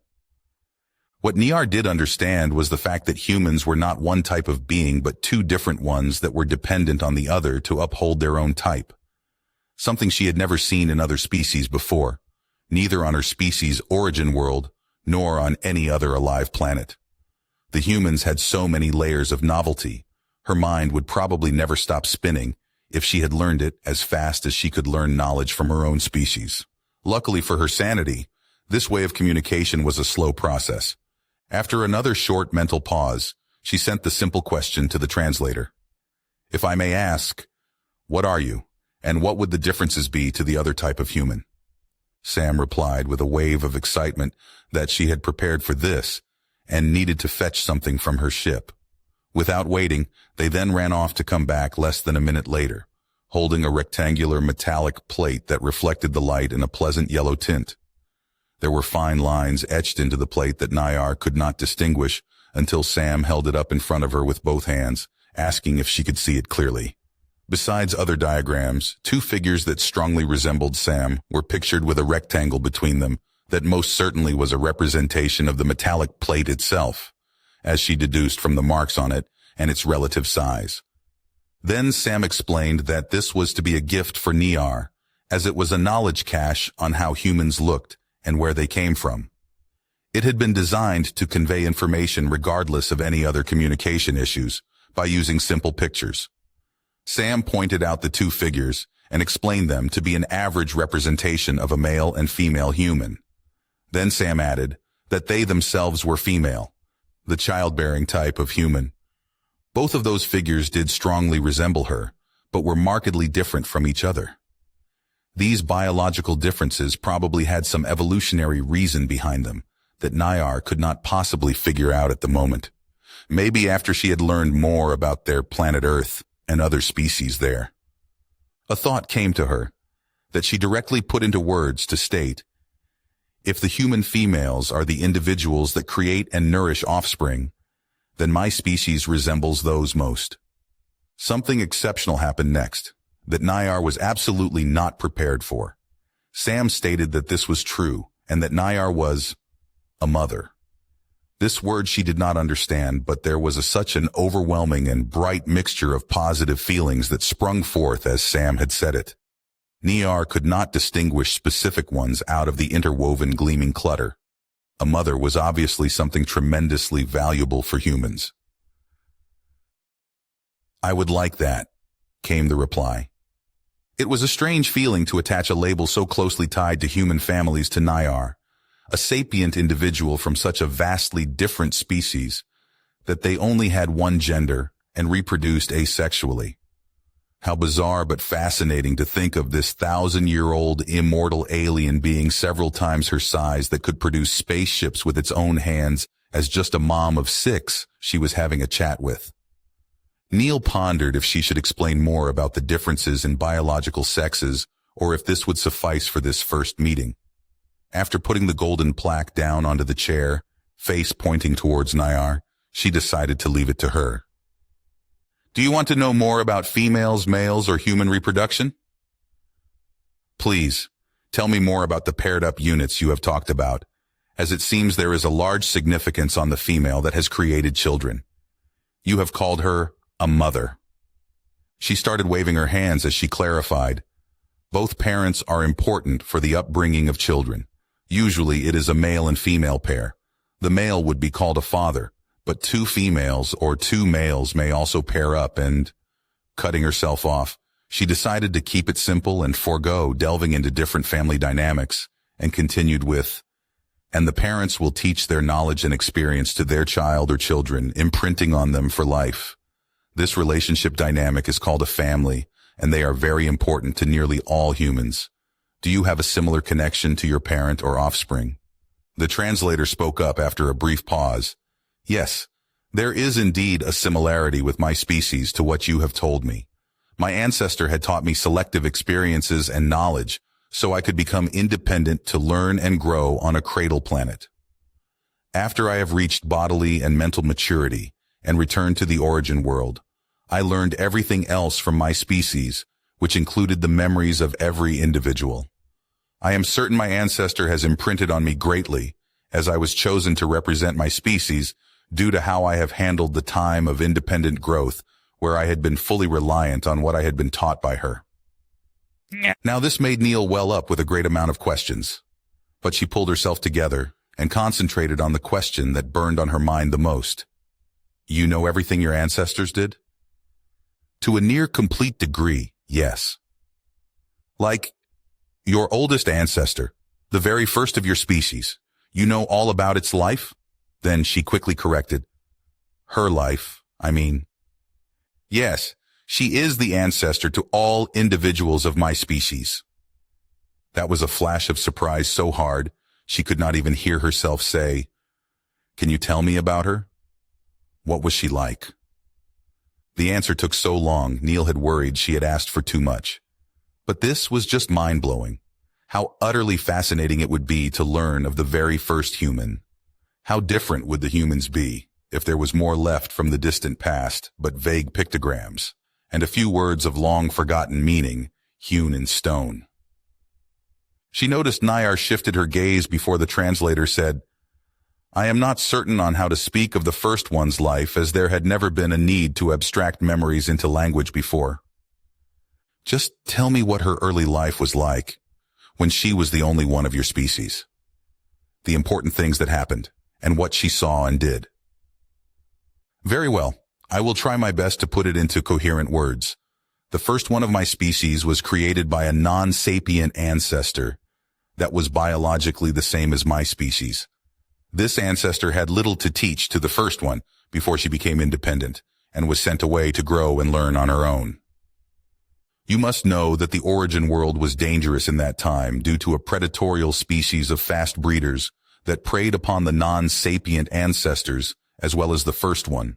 They would amass and hunt in numbers, making the greater relative size and physical strength of their prey irrelevant. Moving solitarily and masking her presence had been taught to the first one as the best defense against those predators. So the first one hid within the dense forest, where she drank from trees and grew. The origin world has a recurring cycle of a time of moderate temperatures and high precipitation that promotes abundant growth, followed by falling temperatures and aridity, and then followed by a time of great sandstorms that raise the plants and forests. The first one had also been taught about the cycle and that she had become independent near the end of the time of abundance. So she had to prepare during the cooling period for the great sandstorms that would follow.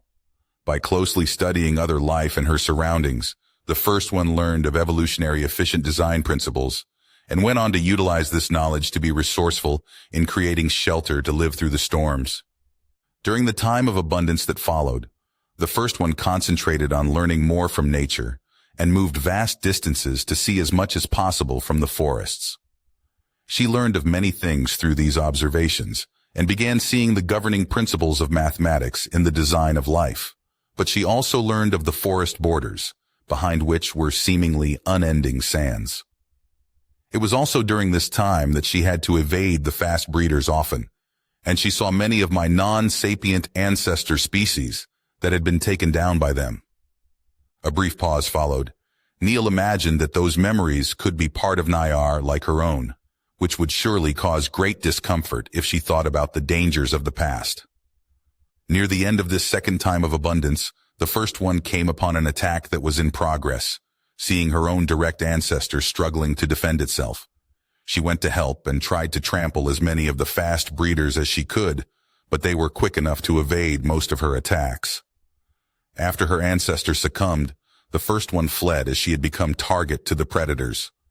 Utilizing her knowledge of nature and the forest, she had managed to evade them.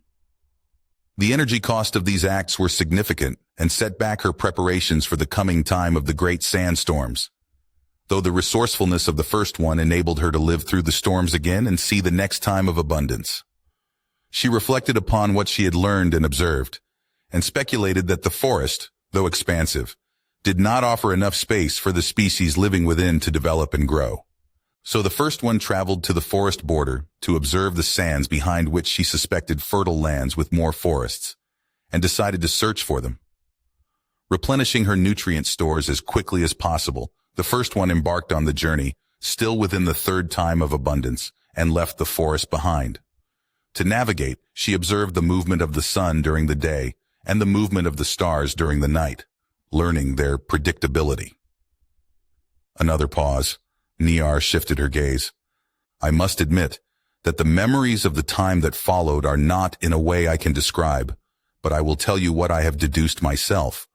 The first one wandered until the median point of the sun's movement was nearly above her, finding nothing and nearly succumbing to the heat of the sands at that point. Since her nutrient stores were already insufficient for a return, she continued on until she had finally spotted something breaking the horizon. These were the hardened remains of long-dead trees, sticking out of what had been a formidable hilltop that had not been completely covered by the great sandstorms. Seeing nothing else but lifeless sands and losing full grasp on her intellect, the first one became afraid and turned around. The struggle of the journey back to the forest is incomplete and barely comprehensible, as the first one had not been fully aware at most times. She did return to the forest, close to starvation, and at the end of the third time of abundance. The first one was barely able to prepare for the storms this time, and was again close to death before the fourth time of abundance began. It was this point in time that she had changed from a reactive and observant life form into a sapient being. She had learned from her observations deep in the sands that the forest had been far larger in the distant past. Wandering the forest borders with that in mind, she recognized the signs and deduced that each cycle grew the sands, which took away more of the fertile ground the plants needed for their growth.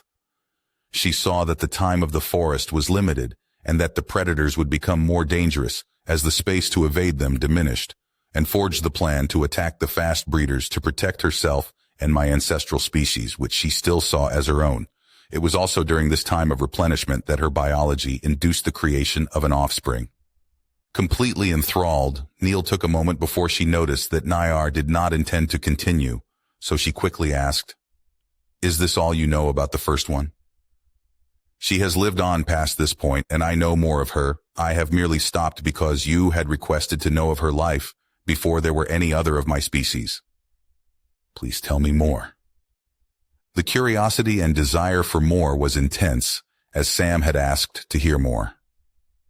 Niar was surprised from this reaction. The memories of the first one were important for her species, but how could they be anything but disconnected remnants from the past of another world for a human? Putting herself back into a mindset to express an outside summary of her ancestor's life, she strung along more words, sending them to the translator in succession. The first one felt the formation of an offspring inside her and roamed the forest with a strong hunger. In her desire to protect my ancestor species, she also searched for them, hoping to share the knowledge she had gained, and that had helped herself. But whenever she found live individuals, they fled from her, anxious to stay hidden and to not draw the predators by breaking their solitude. She also came upon many remains. They could not benefit from her knowledge anymore. When the fourth time of abundance was at its midpoint, she conceded and stopped her search. They would not listen to her, neither her warnings nor her advice. And the time had come where her offspring was beginning to form its own thoughts, so she concentrated on teaching it everything. All of her observations, all that she learned, and all she had lived through. She had also made contact with the fast breeders thrice. 2 times she had been hunted and had to flee. Suppressing her panic, she was successful both times. And 1 time she encountered a fast breeder nest, well hidden in dense foliage but protected by only a few of them. Going against her instincts, she attacked the nest. The defenders were swift to move onto her, but the first one crushed one by one until there were none left. She then pushed on and trampled the nest until nothing living remained. I have to add a piece of information to the explanation on the creation of offspring I have not yet given you. I did not mention it as it had not been relevant, but it has become relevant now. Because the process of creating offspring is highly demanding in energy and mental capacity, it may impact the ability of an individual to survive other energy-intensive efforts like the evasion of pursuit or even the sheltering during the time of the storms. In the same way, the process of creation of offspring is initiated by my species' biology through intake of nutrients and environmental influence of the time of abundance. The process may also be halted or terminated.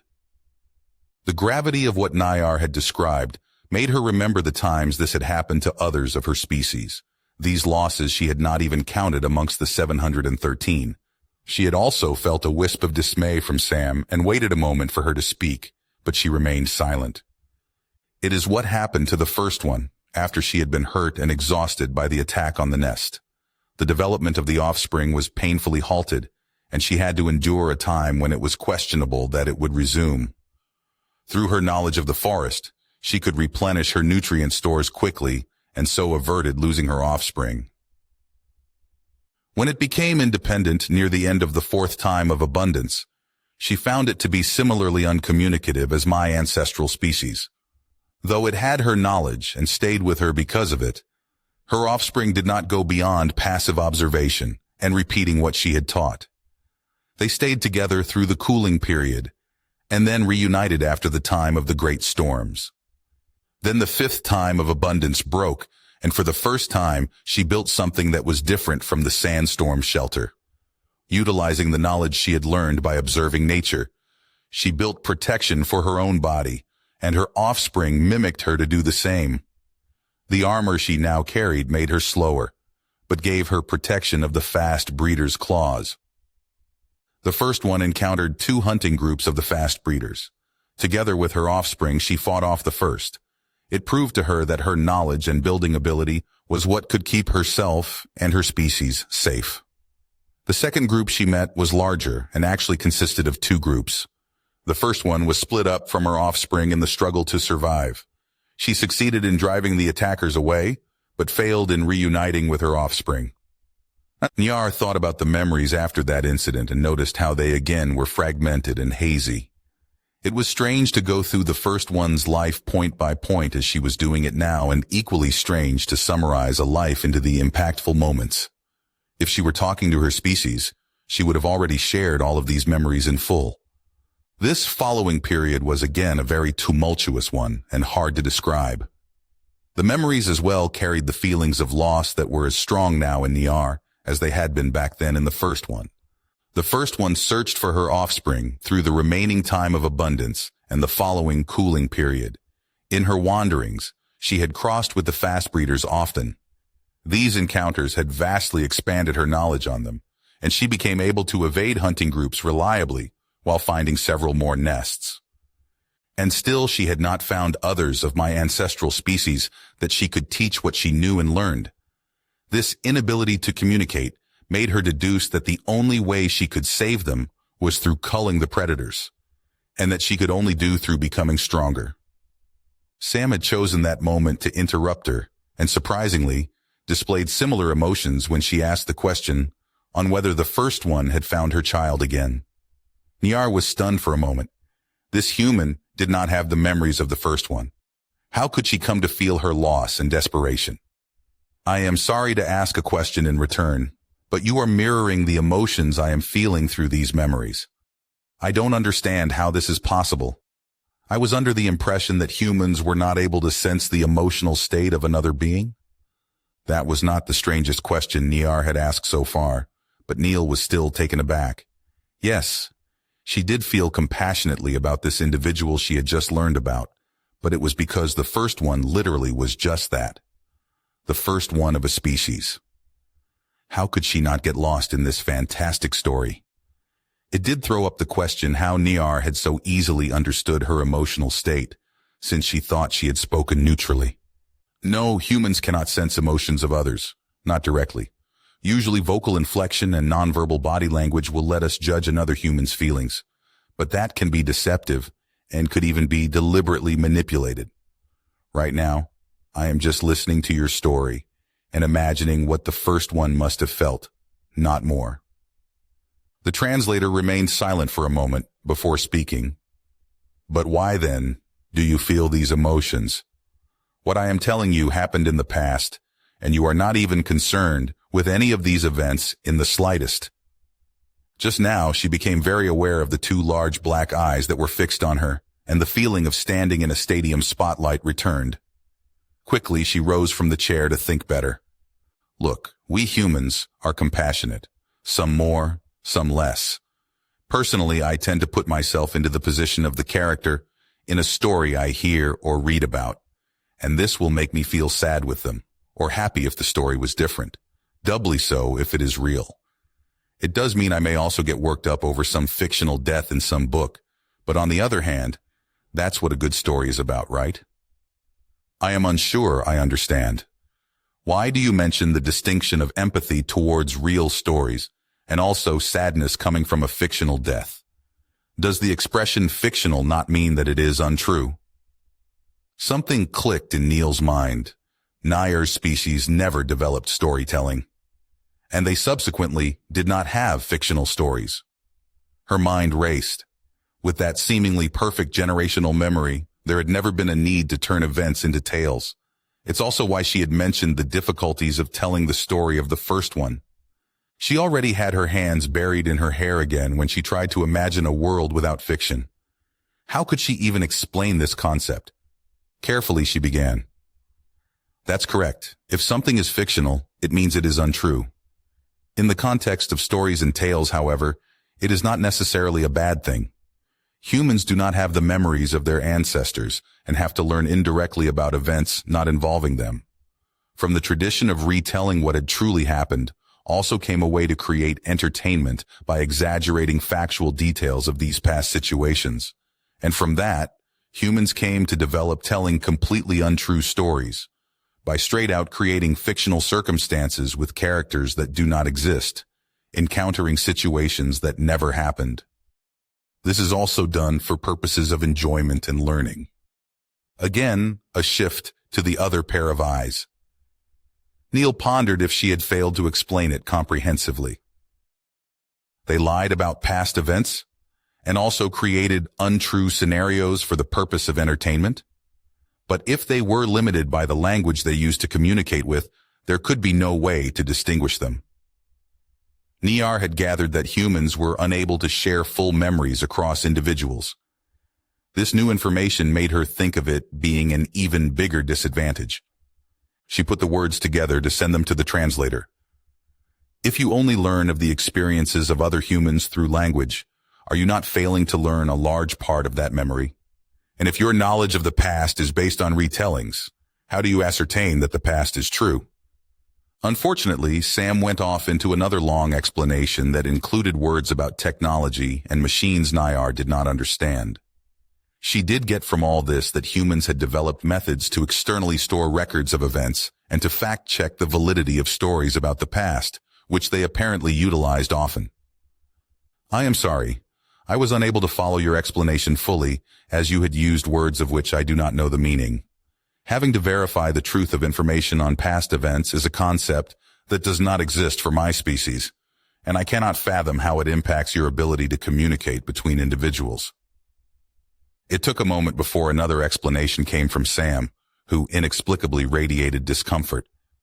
She told Nayar about what humans called lying, which was purposeful and deliberate telling of untruths, and she explained that it could be used maliciously to falsely present a situation to other humans for a selfish gain. But she also claimed that this happened rarely, and lying was actually most often used in daily superficial communication to change presented information in order to soften the emotional pain another human might feel from the truth.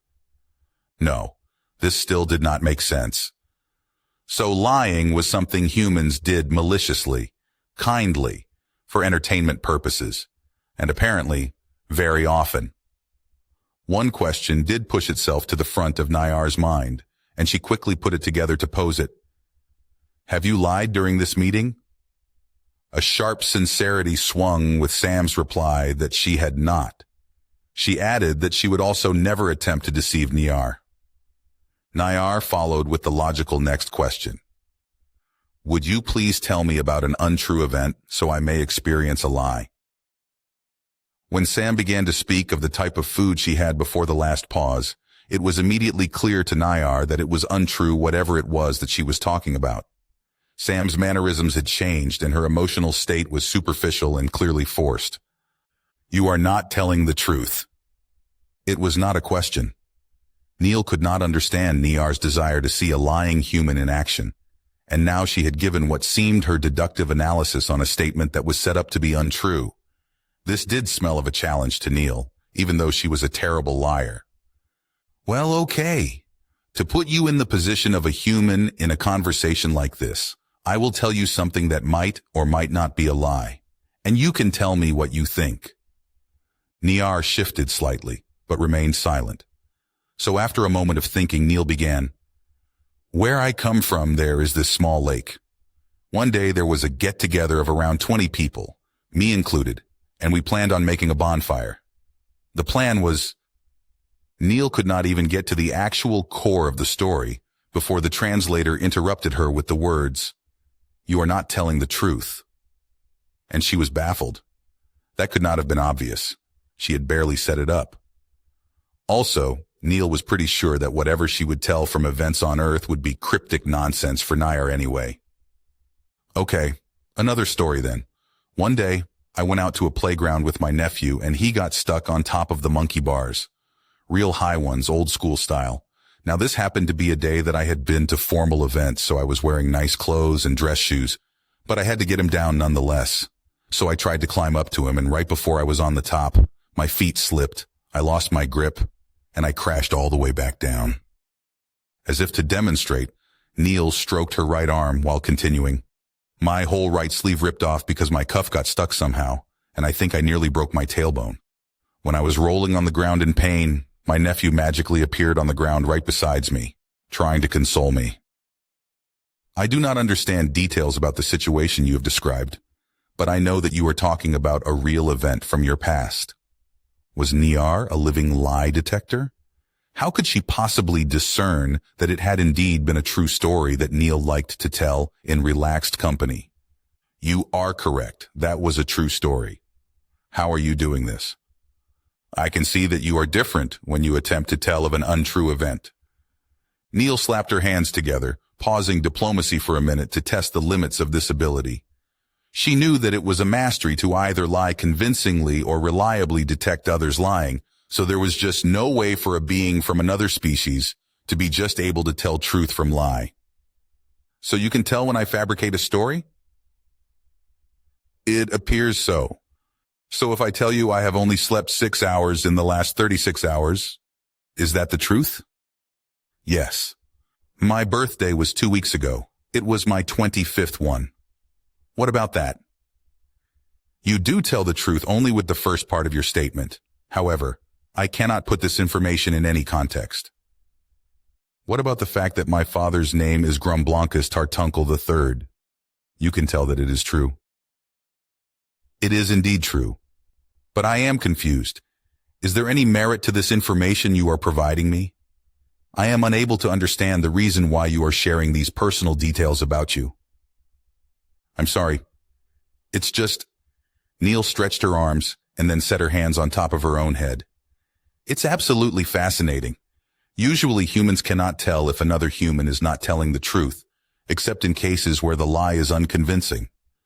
And on the other hand, the truth could be so strange that other humans may think it to be fiction.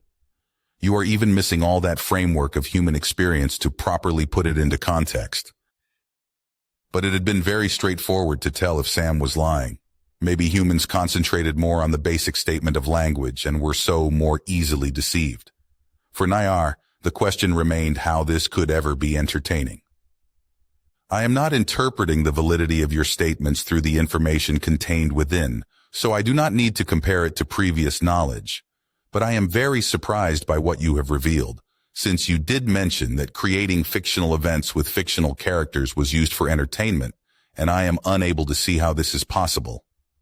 This was apparently a very old human tradition, as Sam stated that the origin of storytelling came from the very distant past when humans had nothing else but information shared through told language. Events of interest or experiences that had a learning effect were turned into stories that were shared between all humans, but especially told to children.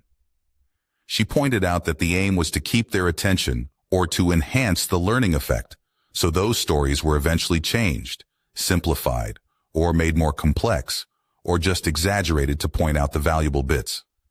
The children eventually grew up to tell their children the same stories, and after many retellings, these stories would then become unrecognizable. Thus, they were fictional, even if they had been based on a true story at some point. Learning through untruths. That sounded like a very strange concept. Why would they not just retell the closest approximation to the real memory they had wanted to share? Would that not be the strongest evidence of importance? Something noteworthy that had really happened and could so happen again? I do not see the value of sharing an untrue retelling of an event. Does it not cause the children to distrust the adults when they learn that they had been told stories that are fictional? Amusement, and also a sliver of guilt, came from Sam as she replied that children's stories may indeed cause distrust, but they were nonetheless important. If adult humans handled the reveal correctly, children could even learn from the fact that the stories were fictitious and the reasoning behind it. So, at least at some point, these lies stopped. For her, it still defied the value of knowledge if it was based upon an experience that had never happened. From what you have told me, I can see that mechanisms are necessary to enhance the speed of learning for your offspring. I also understand that the significance of storytelling is noteworthy for the maturity process, and I would be happy to be provided with examples of such stories. Sam quickly offered to gladly share portions or even all of their vast collection of children's stories. Then she flatly added that adults also enjoyed fiction and even had a distinct type of it that was unsuitable for children, and Nayar was right back to being confused. Humans that have reached maturity still need to be told untrue events to learn from the past? Yeah, she could definitely hear that bewilderment in the voice coming from the translator. Or did her ears just strain to apply more humanity to Nayar, the more she learned about her?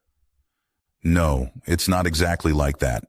There are many historical events that did get retold in a slightly changed form because of their significance, but a lot of stories for adults and for children as well are not only untrue but impossible. It's more of a what-if scenario, and that can be set in the past, or in a true location, or nestled within a true event. It may contain real people, or it could draw from real experiences. It could even be set in the possible but imaginative future. There are no limits. That is the entertainment value of it. We can hear or tell stories that could never happen and still learn from them. It's a way to derive amazement, practice compassion, and see characters experience things that then provoke us to reflect and think. Neil hadn't noticed that Nayar had slowly moved her head very close to the transparent barrier before the translator spoke up. Have you ever created a fictional scenario about encountering a sapient species not originating on Earth? That question, if there was fiction about alien encounters, made Neil draw a blank. How in the world should she answer that? There were probably millions of different pieces of media, and they were all over the place with their themes, genres, and alien depictions. Humans had collectively imagined all kinds of encounters with extraterrestrials. Some she very much refused to even think about. Nevertheless, it was such a highly enjoyed topic. There were even alien stories made especially for children. Though it was probably best not to go in depth about all of this. This is a fascinating topic for us. So yes, there are a number of fictional works about encounters with sapients other than humans. I wish to be provided examples of those stories, as well as other stories for adults. Sure, Neil waved her hands. There are so many. I also don't think it would be a good idea to just hand you the compiled works of all humans if you have never experienced fictional stories before. Would it be okay if I put together a limited selection? To Sam's surprise, Nayar did the nodding thing again as the translator spoke. This is acceptable. I trust your selection process. This wasn't something Neil had prepared for. Of course, there was a collection of representative human art that she was allowed to gift, but she was fairly sure that sci-fi works about first alien encounters were little to none among those. I am assuming that your species does not have a similar tradition of creating and sharing fictional stories. But she walked to the other side of the chair, where the waist-high cube stood that Nayar had created shortly before Neil had nearly scared her off by sharing the human population count. You have other forms of art, right? Like this cube. It's a wonderful sculpture. For a human, it would be a sign of great skill and artistry to create such a precise geometric shape by hand. Nayar's gaze had turned from her to the cube and then back again. It is a hollow shape without use, and it is not difficult to make since there is no internal structure and function. And I have understood art to mean objects you have built by hand, but you have already explained that machines have taken the task of building. Oh, well, art means more than that. But basically, something is art when it is pleasing to one or more human senses, causes an emotional reaction, and is entertaining in some way. It doesn't need to be useful. Most art actually isn't. So for me, the sculpture you have created fits that definition. A long moment went by before the translator spoke up again. Are your fictional stories art? The feeling of enthusiastic agreement arrived before Sam's positive reply. She began explaining that stories were one form of art among many, and that humans had created art since their earliest history. Something pleasing to the senses. Niar could understand that humans would emphasize this when they built devices and machines because her species did the same. But building something without any use and just for that purpose did not make sense. Why waste the time or the resources? She sent the words to the translator. I would like to see how you create such a sculpture, as I was under the impression that you could not create objects as my species can. But Sam explained that such sculptures were made from metal, stone, or organic substances that then were either assembled or reshaped into the desired form. She also apologetically pointed out that even if she would have brought the necessary materials, she would be unable to create something meaningful due to lacking the artistic skill. While she was talking, an excited eagerness was growing in her. It culminated in Sam telling Niar that she would bring yet more objects to show off, before she abruptly turned and hurried back to her spaceship. While she was gone, Niar turned to look at the cube she had made. It was absolutely unremarkable, and she could not see how Sam had anything positive to say about it. In stark contrast, the flat metal piece she had brought as a gift and left lying on the chair was actually impressive. It had an extremely narrow deviation in its measurements, especially in the depth and thickness of the linework, and also stored information. These machines that the humans had must be fascinating. Nayar pondered the idea to ask for a demonstration of that weaving machine, because that at least would be close by. Though she could not finish the thought, as Sam was already returning. In her hands she carried two items that would probably be examples of art, but they were markedly different from each other. One was a thin, rectangular object of possibly organic material, and close in length and width to the width of Sam's torso. The other item was a roughly cone-shaped piece of colored stone. The purpose of the former was made obvious when Sam set it down onto the chair and revealed it to have a depiction of part of a human on the flip side. Well, it was probably a human. The color and measurements were all different from Sam. Before Niar could pose a question, Sam had begun talking about the object she still held in her hands. She explained that, analogous to the cube, it was a hollow shape and handmade. Niar could not let her finish speaking. This was beyond belief. This hollow stone was very close to being perfectly symmetrical, something that was notoriously difficult to accomplish. At this point, she had conceded that the humans could not build anything themselves, and now Sam presented this remarkable object. She quickly put together the question, "How did you build it?" The words just exploded out of Neil. The basic material is clay, and the stuff made from it is called pottery. A human that creates pottery is called a potter, and they make a vase by putting a lump of clay onto a spinning wheel. This is then carefully shaped by the potter with their wet hands into a desired form. To turn it into pottery, the clay then needs to be hardened, which is done by burning it in an oven at red-hot temperatures. Beforehand, the unburnt pottery is usually covered in a solution of metallic compounds that bind to the clay during the burning and form a protective layer that waterproofs and colors the finished pottery. And just to signal that she indeed had explained it too fast and also badly, Niar stared in silence for nearly a minute. before the translator simply asked, "You built this by revolving and heating dirt?" This in turn made her pause for a moment while she unconsciously slowly lowered the vase she had been holding up with both hands. "It wasn't me that made it. Someone else did. And it's a special type of dirt with a certain makeup. But yeah, I guess that's basically what happened." "What purpose does it serve?" "It's a vase for," she began, before noticing embarrassingly that Nayar's species might have never had a use for such things. "So there is a human tradition of collecting certain plants, usually colorful ones, and presenting them to other humans as a gift.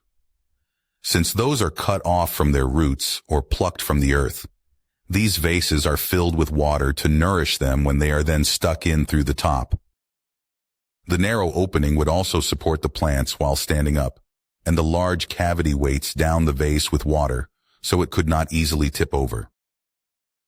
If I understand correctly, the act of gifting a plant is purely a social one without any deeper function, and around this inessential act, you have created the additional layer of utilizing a specially made container to prolong the limited lifespan of those gifted plants. I do not see this as a good reason for humans to have invented and refined a complete manufacturing process." That did sound a bit critical. On one hand, it was true that vases did not have a purpose besides looking nice and holding plants, with the latter not having much purpose in and of itself.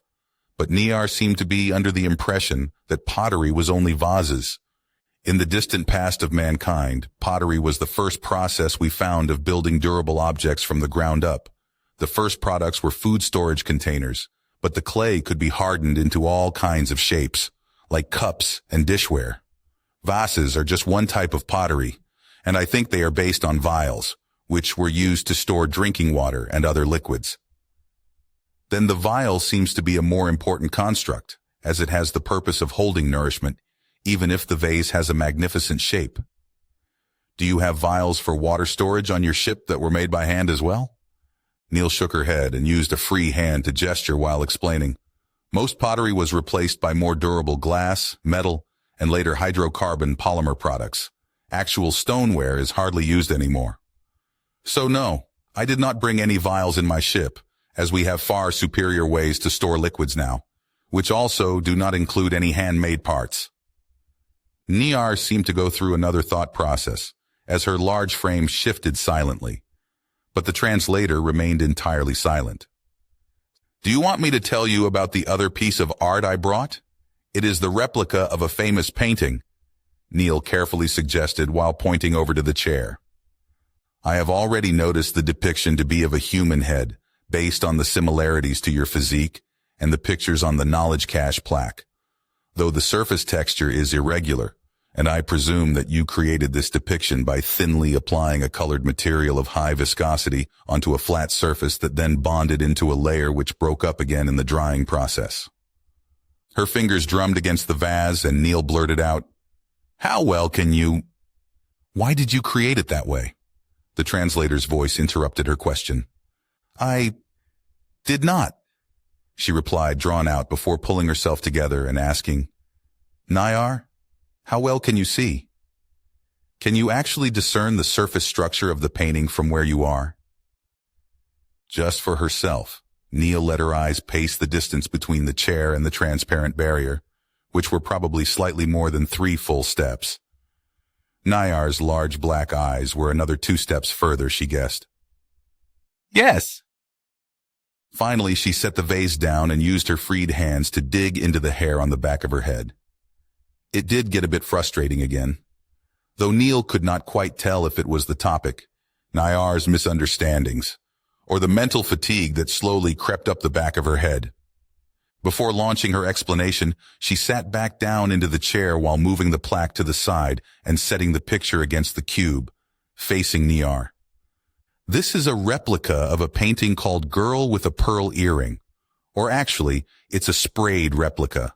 That's what we call a reproduction of a painting done by matter printers, but in full structural detail. They say that this method captures the essence of the brushstrokes. Judging from your thoughts on it, I am inclined to agree." This replica was even printed onto real canvas and then fitted with a wooden frame so it would look as close as possible to the original, which is still hung up in some museum on Earth, I would assume.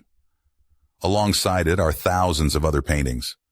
Some are of people, some are of distinct scenes of historically significant events, and some are of mundane everyday moments and items.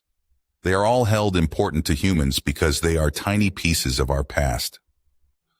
An elaborate and impressively manufactured copy of an object that apparently had the singular use of displaying the likeness of a human woman from the past. Niyar could imagine why that original painting had been made. If humans did not have the ability to perfectly recall memories, and with that the appearance of other humans, this would be a way to preserve the image of one that had died.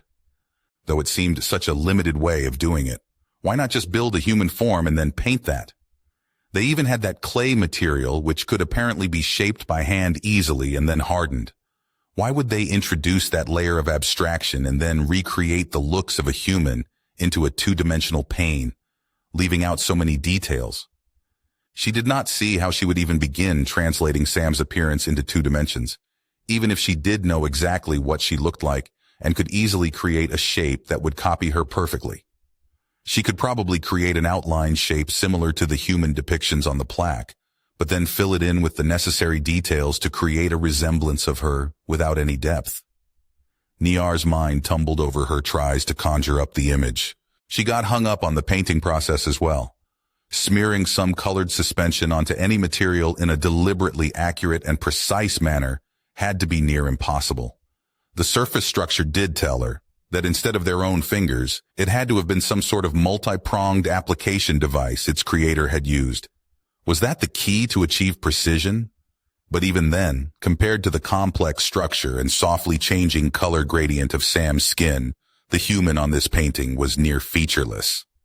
Did the creator of the painting just omit all the details they had been unable to project onto the painting? Were these recreations similarly flawed in accuracy as were the verbal retellings from the past Sam had talked about? Did the woman on the painting actually look vastly different and the painting was a mere retelling based on her real image? Niyar tried to focus on a single detail of Sam's face, trying to follow a similar process. She concentrated on reducing her eyes into just their overall shape and colors. It was not the first time she had taken a good look at them, and again she marveled at the complexity of the human's optical sensory organs. She quickly pulled her focus back and began again to reduce the visual details of the eyes, lowering the apparent accuracy requirements necessary to paint them. She failed to create a mental image that would be possible to be put into painting along the same process, but still held the appearance of Sam's eyes. So Niyar went through another iteration, and another, and then a couple more, these times leaving behind any attempts to stay analogous to the painting. Time and time again, she frustratingly could not repeat for that single facial detail what the creator of the painting had done for a complete head, to squeeze the human shape into the limits of 2 dimensions. And that was even if she did allow herself to ignore the restrictions of the creation process. Her body, now hot from the mental strain, sent shivers up her back in an expression of oncoming exhaustion. It was a long time ago that she had done a similarly tedious exercise, and this had now taken a far larger amount of energy and a heavier toll on her than she had anticipated. Still, she could not quite let it go. Looking at just the eye in the painting, how did it succeed to capture the essential look while lacking so much else? She clearly recognized the human face and, independently, the eyes as well, even if they were different from Sam's. But Niyar could not mentally find the point at which just enough complexity and depth was removed to create a 2-dimensional picture of even just an eye that would still remain resembling the original. How could she translate and still keep the look of that utterly lightless black expanse behind the lens of the pupil? The morphology of the colored ring around that lens that so much resembled the remnant of an exploded star. The added depth from the clear cupola above the center of the eye that was only discernible through the gleam of reflected light.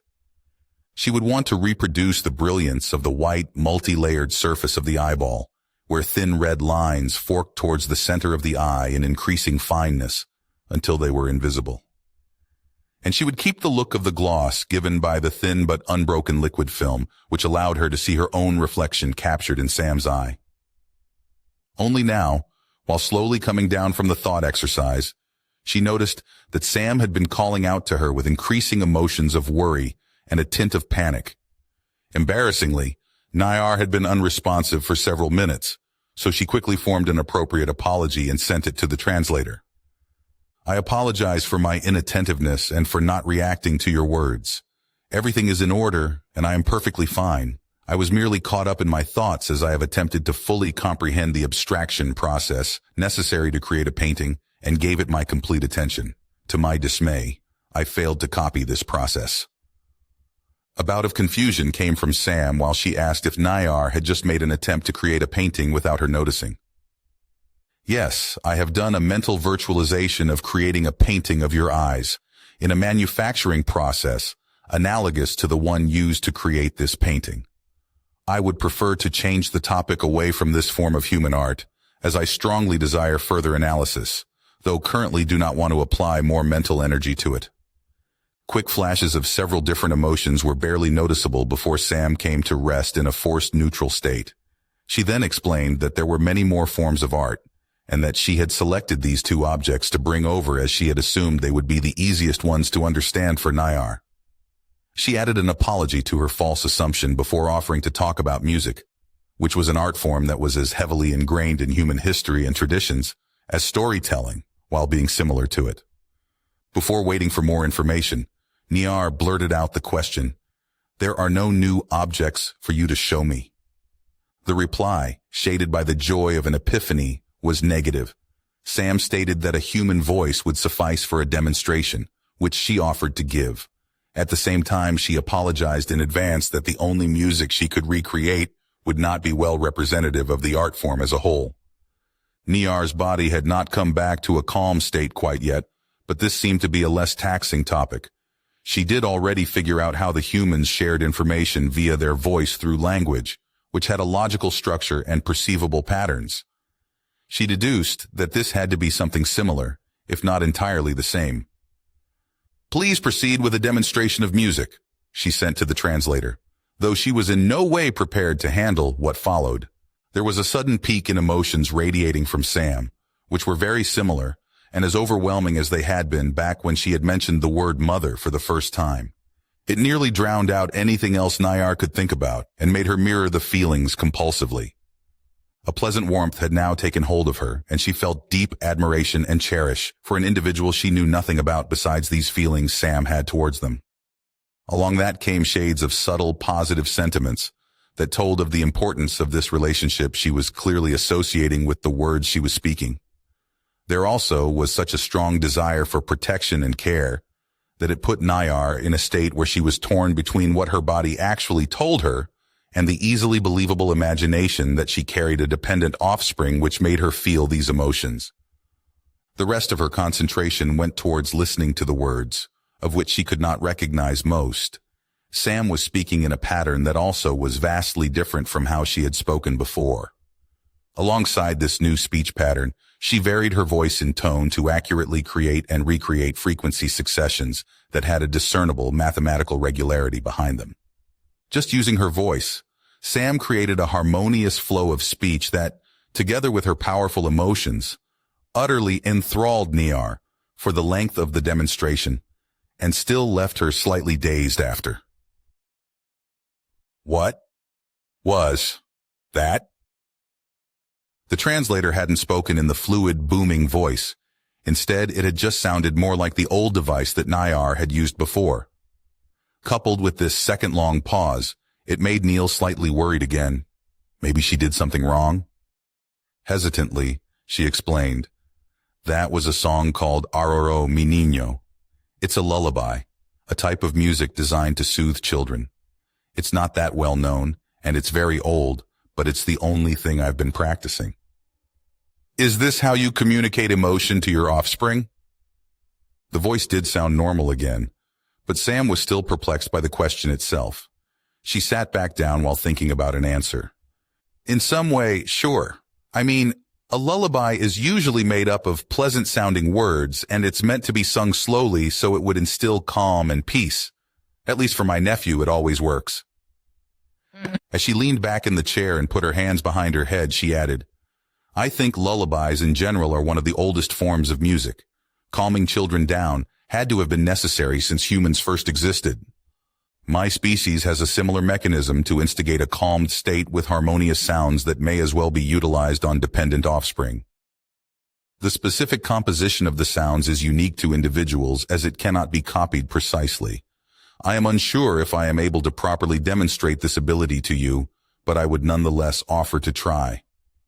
This had taken an unexpected turn.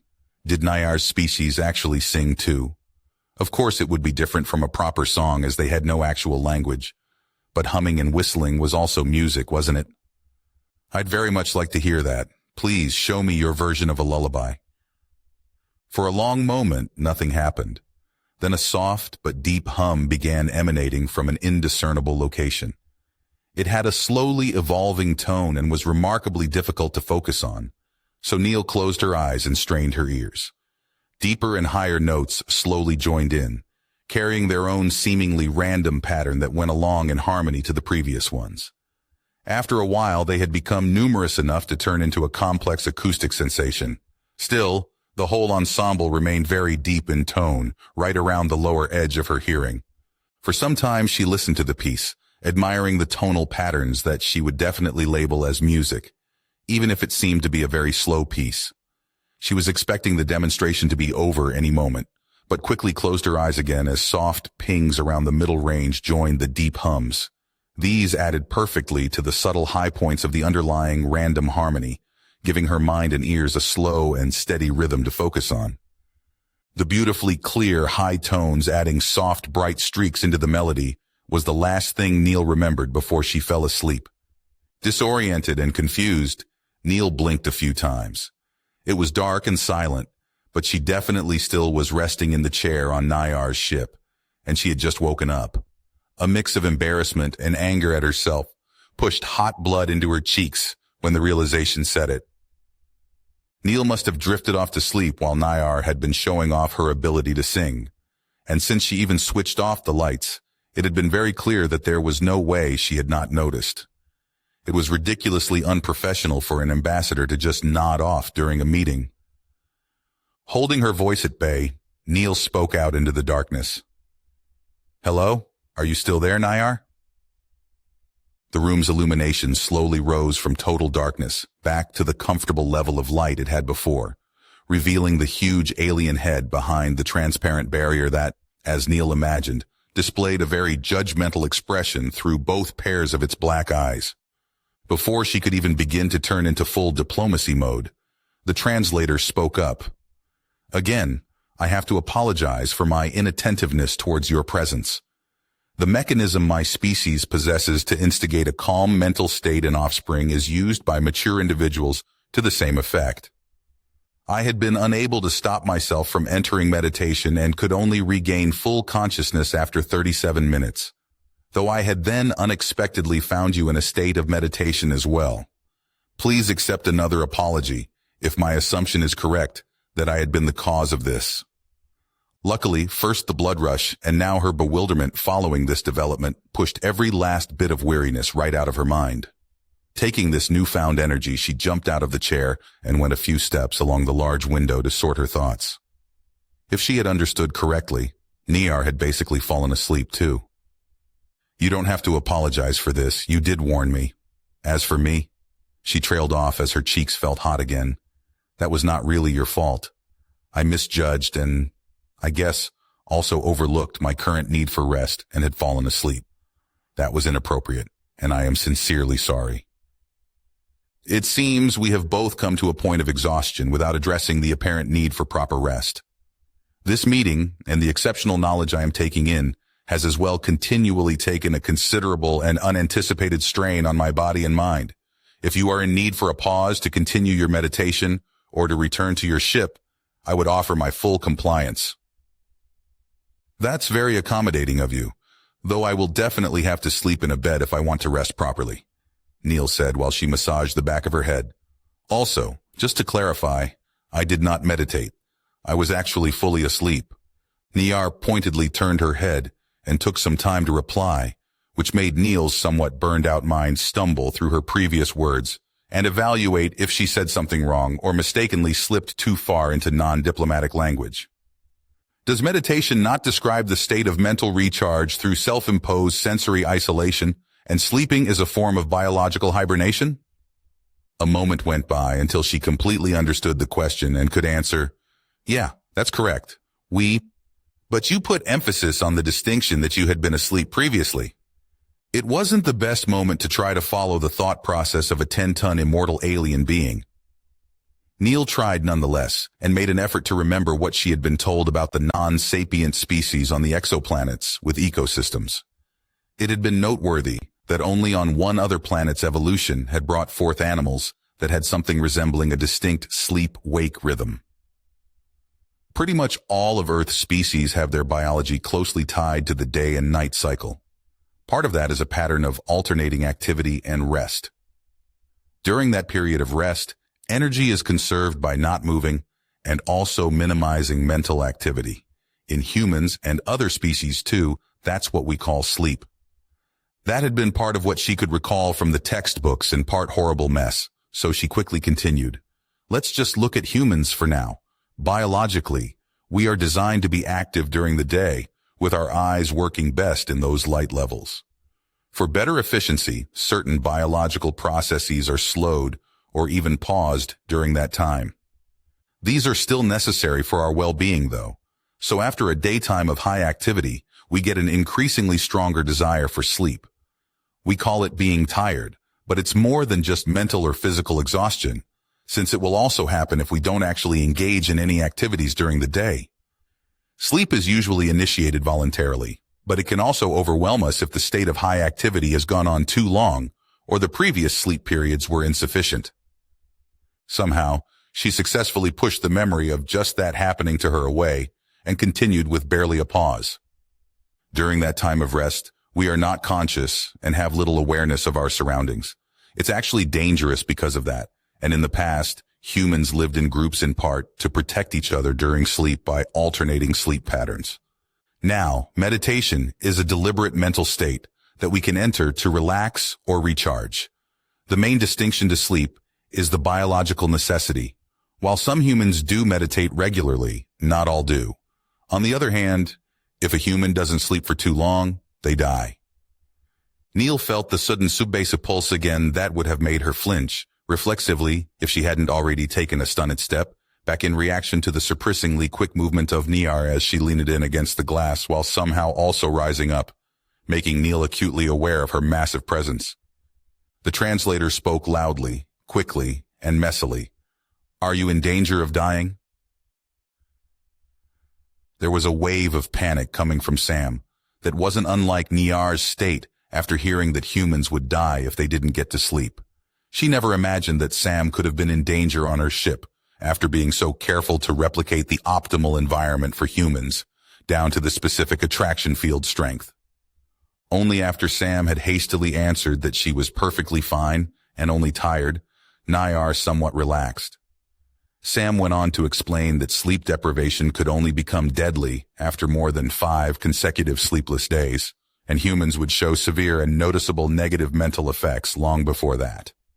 "I was highly worried for your safety after receiving this piece of information, as you had omitted any mention of your necessity for sleep in the preparation for this meeting. In my species, there is no biological need for hibernation in these highly condensed intervals.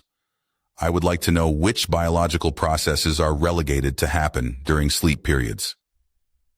Though it seemed Niar would not get a full answer to her question, as Sam excused herself to not know the processes in detail. She did mention that among those were certain biochemical processes of the brain that were relevant in memorization and learning. There still were a number of unfamiliar words and seemingly nonsensical expressions in the explanation. Strangest of those were the mention of short-term and long-term memory. So Niar put together the appropriate question. "I was unable to follow your explanation as you have mentioned several expressions that are meaningless to me. Could you please elaborate especially on the connection between memory and time frame?" Nayar noticed how Sam remained in a forced, emotionally neutral state through her explanation. To her dismay, there were only more nonsensical expressions and seemingly disjointed pieces of information about the human brain. For Nayar, it threw up more questions than it had answered, especially the bits about memories apparently moving about, and also the brain being made up of parts.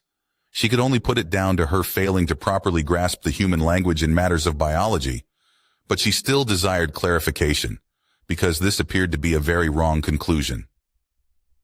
Is your physical brain not a unit? But then Sam actually stated that humans had the brains of two other non-sapient species alongside their own. Nayar was too stunned to comprehend anything following that. You have 3 brains? Neil blinked wordlessly in surprise after having been interrupted by that question. How bad had her explained been? Or was her exhaustion now too much, and she actually talked nonsense? We actually don't, was all she had managed to come up with, while she fleetingly waved her hands, forming meaningless gestures. Nayar remained silent and, what she imagined, awaiting a proper explanation. Neil eyed the chair, but quickly brushed away the thought of sitting down as she still held a bit of resentment towards it. So she remained standing, took a deep breath, and tried her best to somewhat set it straight. The human brain is an interconnected single entity. It is just loosely built upon different brain designs we had found in other species on Earth that share those with evolutionary ancestors of ours. Calling these parts primate brain, lizard brain, and mouse brain we just do for comparison. It essentially means that we can trace back the development of the brain through our evolutionary tree, because there are recognizably different architectures that are layered upon each other, and those can be tied to different development stages, observable in other animals. Though I am now not sure I am properly explaining this. And the information she had provided was what she had remembered from learning biology in some class. It had not been a priority for her to read up on the brain specifically. How nice would it be to just be able to recall everything she had ever read and heard? The structure of your brain is highly fascinating, and I can say with certainty that my species has not come upon life forms that would compare. How does the signal prioritization and self-governance through those layers function if they are structurally divided?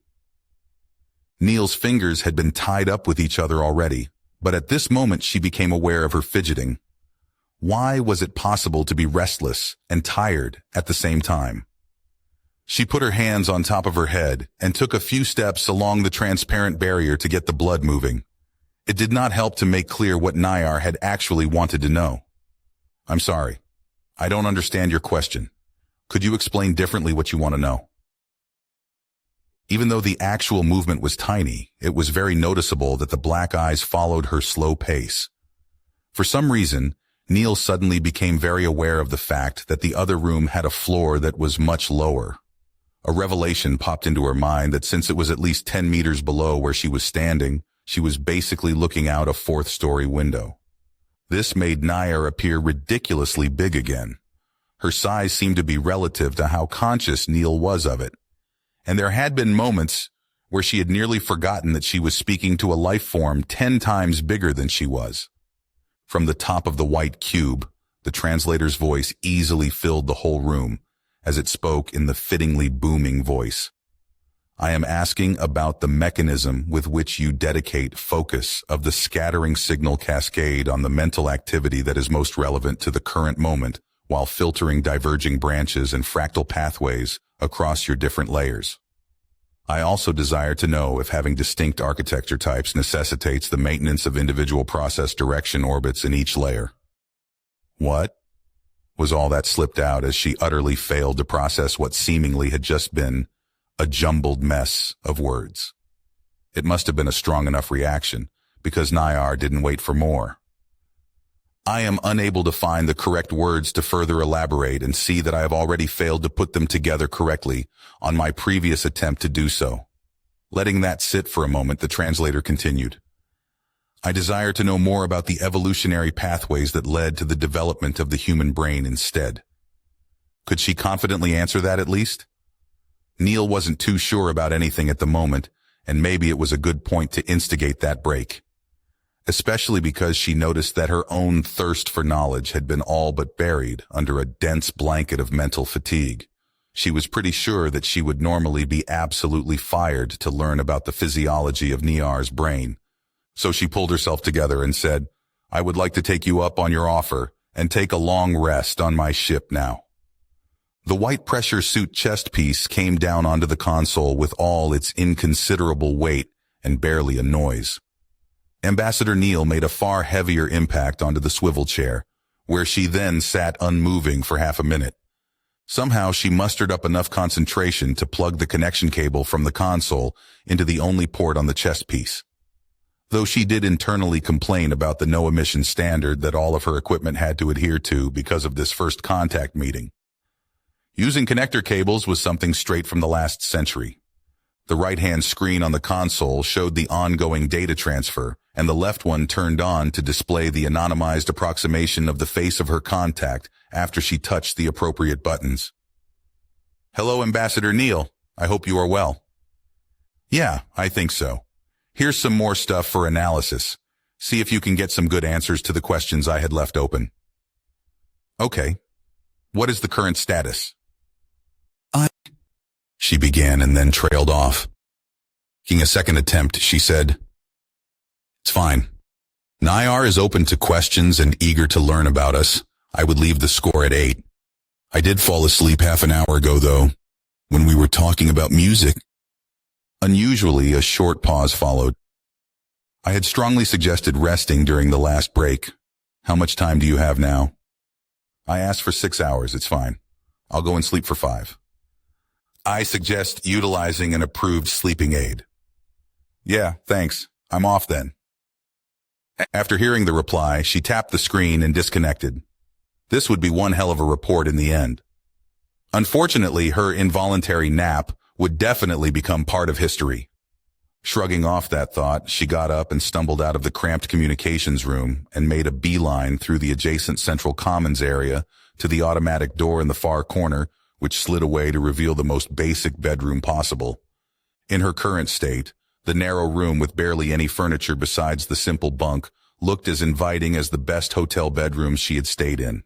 With automatic movements, she took off the rest of her suit and put the parts neatly in an unsorted pile on a random spot on the floor. Then she crashed into the bed and commanded the lights off. In this sensory isolation, her thoughts were exceptionally loud. Lying still for a few minutes just revealed that her mind again seemed to be unable to pause even in this tired state. Besides the thousands of little things that were swirling around, the most important question just continuously burned in front of her closed eyes. How could she lie here and sleep while there was an intelligent alien being nearby that she could ask literally any question? An alien with a breathtakingly different culture and society of which it literally carried all the knowledge? And Neal hadn't even scratched the surface. Still, without proper rest, she would not be able to form coherent questions anyway. Blindly, she grabbed at the headboard and found a portable screen she dismounted and held in front of her. It switched on, dimly lit, and offered her a selection of things to choose from. "Open up the latest recording I brought." It complied. Jump to the timestamp where I had asked to hear a lullaby and play. It again complied, and Neal listened to her own voice before the first tones of Niar's music began a few moments later. "Save this timestamp and stop playing when I'm asleep." She put the screen back to its place and rolled to the side. This time she didn't even remain awake long enough to hear the pings from the middle-range join. Pushing off her rest was probably not a good idea, but Niar could not let go of Sam's revelation that the human brain was made of distinct pieces that somehow worked together to produce intelligence. How could such a thing develop in stages? What kind of species survived with an incomplete version of it? The lizard. Did it really miss 2 types of the human brain instead of just having a smaller version? It still remained incomprehensible for her, and she tried to find a reason why evolution would not just cause brain size and, in tandem, the mental capacity to increase. She worked through how the natural selection process could create a functioning mind most efficiently. Several iterations of designs later, she stumbled upon a concept that disrupted her thought process with an epiphany. The human brain must have a split architecture because its functionality was split across those different parts. A biologically simple life form could survive with little mental power, as there didn't need to be much dedicated to bodily functions. It could only become more complex if the brain size increased, or a new organ developed that would take on these new processes. So, instead of gradually increasing the size, new functions would just be taken on by more additions, letting biology keep the most efficient iterations that had worked before. Now, if humans were born barely developed and, as Sam had claimed, without knowledge, how were their bodies able to work properly? There had to be an organ responsible for it, something they apparently had no direct control over. And it must be one of these layers. Consequently, it did mean that humans indeed were able to teach their dependent offspring. Because the very first thing Nayar had learned from her ancestor, and the first thing she automatically taught her offspring, was control over the other organs of the body. It was something she was barely conscious of, even if a tiny part of her mind was always dedicated to that. What if she had an organ taking over that function instead? Would she even consider it being part of her brain, if it was not physically part of it? The energy cost of this mental exercise had again been significant, and she had to watch herself not to overdo it. Though before she could now finally let go and stop all those runaway thoughts, a second epiphany hit her. That shared functionality also explained the humans' obvious intelligence and impressive technological capabilities, despite their small size. They had expanded upon their own brain by abstracting knowledge into concepts that could be stored externally. They had actually created another layer onto their biological brain. The light from the airlock fell into the hallway, making Neil's frame draw an elongated shadow onto the smooth, pale gray floor. She was a bit early as she took the last few steps to reach the meeting room. The flat, dividing wall also was still just that. A wall. Nothing had visibly changed while they had their longest break yet. The waist-high white cube sat beside the armchair, propping up the translator and the mechanical watch that gave off a soft gleam from the little light that fell onto it. Just for completion's sake, she verified that the golden plaque, the vase, and the painting were also still there. She did bring a new item to add to the collection. Something she had been careful to have printed as close as possible to the original. Because despite the fact that only the real thing would do in this situation, there was not a single sheet of paper in the whole ship. They had been so insistent on filling the exploration ship with as much storage and fallback systems as possible. There was no space for books or anything to write on. This meant that this white paper marked with 24 lines of jet black text was actually made from completely synthetic materials. Its components had not been extracted from wood and then brought together in a top-down approach, but were instead extruded from the nozzles of a matter printer, which had created this sheet from the molecular level bottom up. It was probably the most inefficient way possible to get a couple sentences onto a piece of paper, and had undoubtedly been a massive waste of printing time. When the lighting of the room finally turned on a couple minutes later, and the barrier became transparent, Neil cheerily exclaimed, "Good morning, Nayar. I slept really well, and I hope you're refreshed and energized, too. I am joyful to see your return, and equally elated that you have had a pleasant rest. I have replenished my nutrient stores and prepared my body to reliably support me in this endeavor, to learn ever more about your fascinating species." Standing again in the gaze of those black eyes had slowly turned from unnerving to normal, and right now it even felt somewhat pleasant. Neil smiled broadly. It seemed like Nayar was as ready to go as she was after a good breakfast and some coffee. "I have brought you this," she said, while raising the sheet of artificial paper that lazily flapped about from the movement, "to answer some questions from yesterday, and also show you something I had mentioned before but not been able to demonstrate." "Is this object another knowledge cache?" came Nayar's ridiculously accurate deduction from the translator. "It is indeed. One of the oldest kinds of stored knowledge. This is written language, spoken words put into symbols that can be read by basically any human. It is a universal code based on 26 unique symbols we call letters. Just using those, we can densely store knowledge and information simply on marked surfaces like this paper. there are 10 more symbols, called numbers, to represent natural numeric values. While she explained that, she pointed out the first line of text on the paper, which was the alphabet, and the numbers 0 to 9. Neil knew that Nayar's eyes were focused on the paper, even though there was nothing to indicate that fact, and that this massive being would have no problems reading the tiny symbols written on the square that probably had a relative size of less than a postage stamp, held 10 meters away. Neil kept explaining, these sheets can have text or drawings on the front and back side, with additional sheets holding more as needed. A number of those can be organized into a stack and bound together on one long side to create a codex that can be read by flipping through the pages. For a long time of our history, this was the best method we had to reliably store all kinds of information, like, for example, science, historic events, or fictional stories. Can you read the knowledge stored on this paper? Sam's words were not that important, as Nayar did not understand them fully anyway. She was much more concentrated on the movement of her eyes that glided across that paper, presumably along those lines of written language. Their meaning was apparently effortlessly deciphered by Sam as she spoke with normal tempo, adding more explanations to the topics of their last conversation.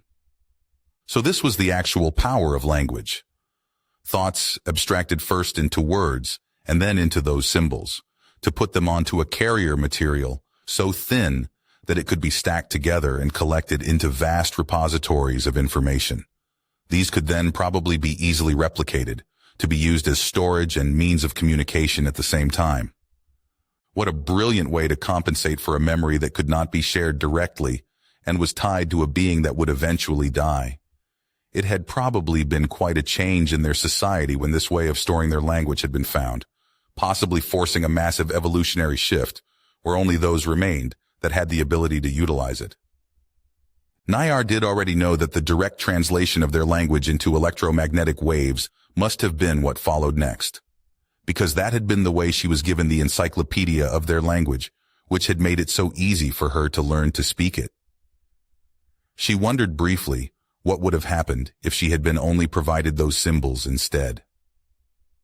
I have observed neither this storage system nor the encoded language when I had been given preliminary information. Did humans develop technology that replaces it? Sam replied in the negative and told her that written language was still utilized daily by nearly every human, and that machines were now used to show and store text instead of paper. At the same time, apparently these machines could efficiently store vast amounts of information. Despite Sam apparently simplifying this explanation, as she claimed at least, large blocks were incomprehensible technobabble for Nayar. Maybe that was why she had misunderstood, because if the humans had the means to store and access actual knowledge through machines, why hadn't Sam done just that? Or was that the way she had during the break retrieved those answers that remained open from the last meeting? Nayar put together a short question. Why did you not bring such a machine?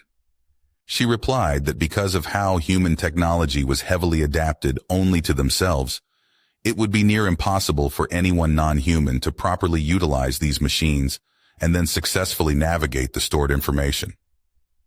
Adding to that, Sam mentioned something called First Contact Protocol that had been created in the beginning times of human space exploration and dictated clear rules about how to stand before another sapient species during the first encounter. One important rule apparently forbade the utilization of any machine or device that would emit signals through any medium on frequencies or amplitudes outside of narrowly defined safe bands. The rough basis had been the naturally created noise of flora, fauna, and environment of Earth, starkly excluding anything to do with humans, of course. Sam explained that all the equipment she used and the items she had brought were totally emission-free, and even her spaceship had only single-line pinpoint quantum entanglement communication and no broadcasting capabilities. She then even specified that for the same reason she had held her body entirely without device integration. For one thing, it did make the full-spectrum communication blockage field generator that Nayar had built entirely without purpose. For another, it threw up a host of questions about the last part of Sam's statement. Nayar must have misunderstood, because if she hadn't, it would imply that humans had interconnected their biology with machines. Please explain the context of your statement about not having machines connected to your biology. A steady uneasiness overlaid Sam's explanation that also seemed to be rather careful.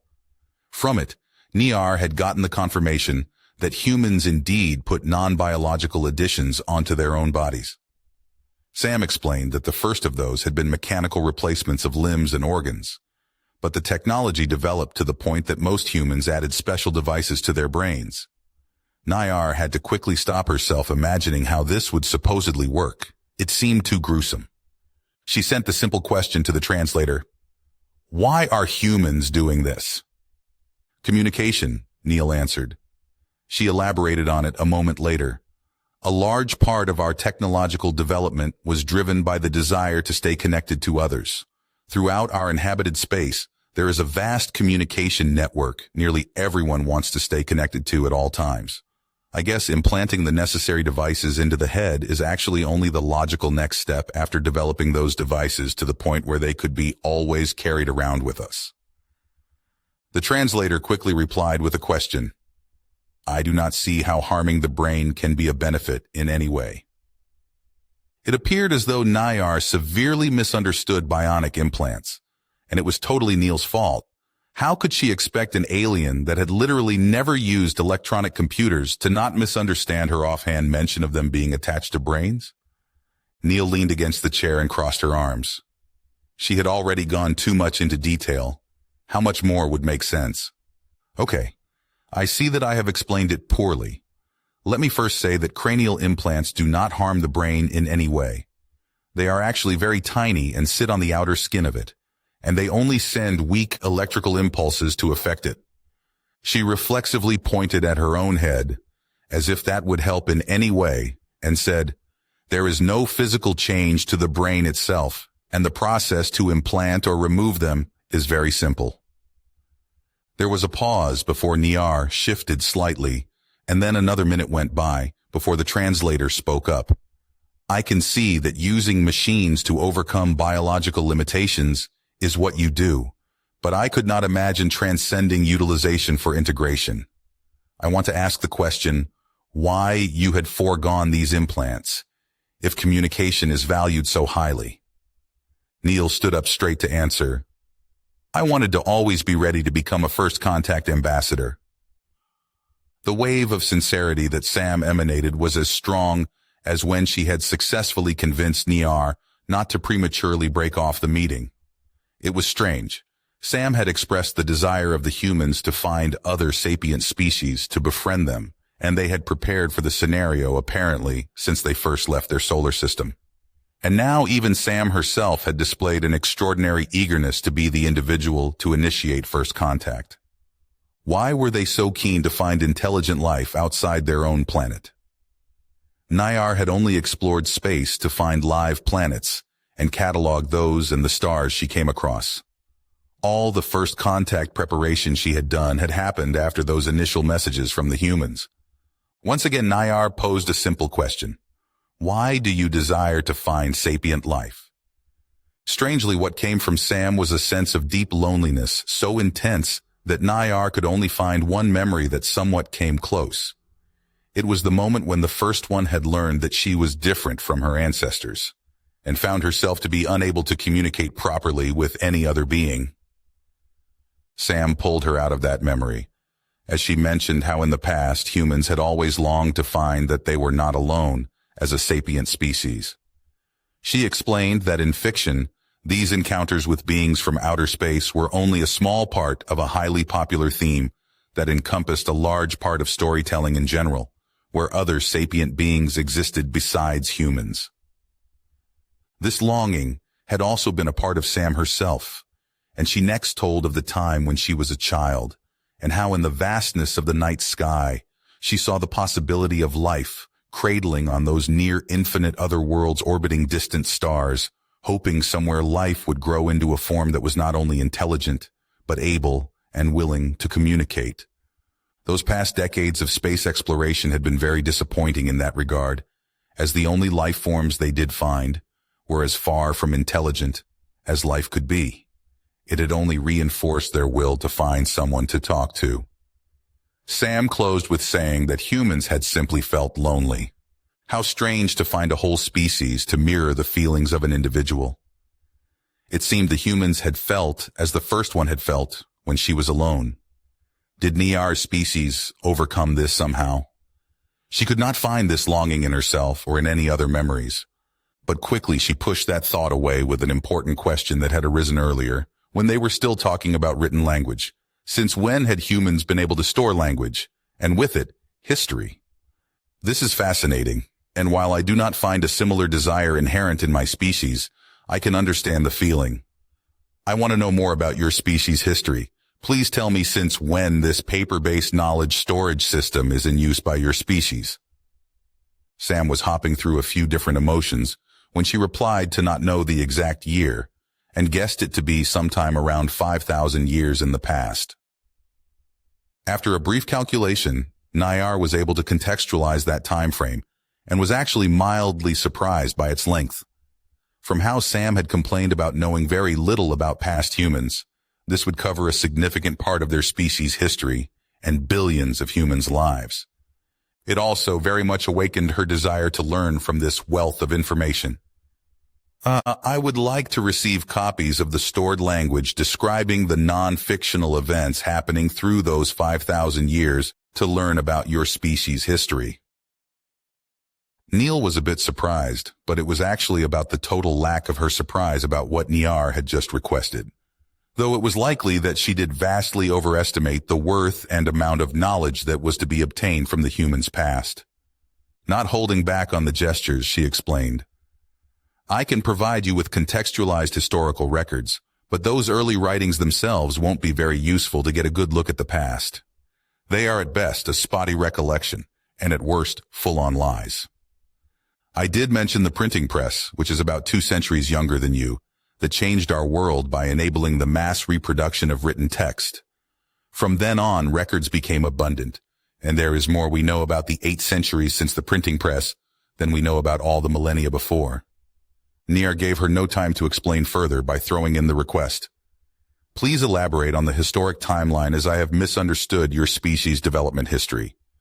Since when does the human species exist, and how long ago have you begun using machines? Did the translator sound impatient, or had that been a fluke?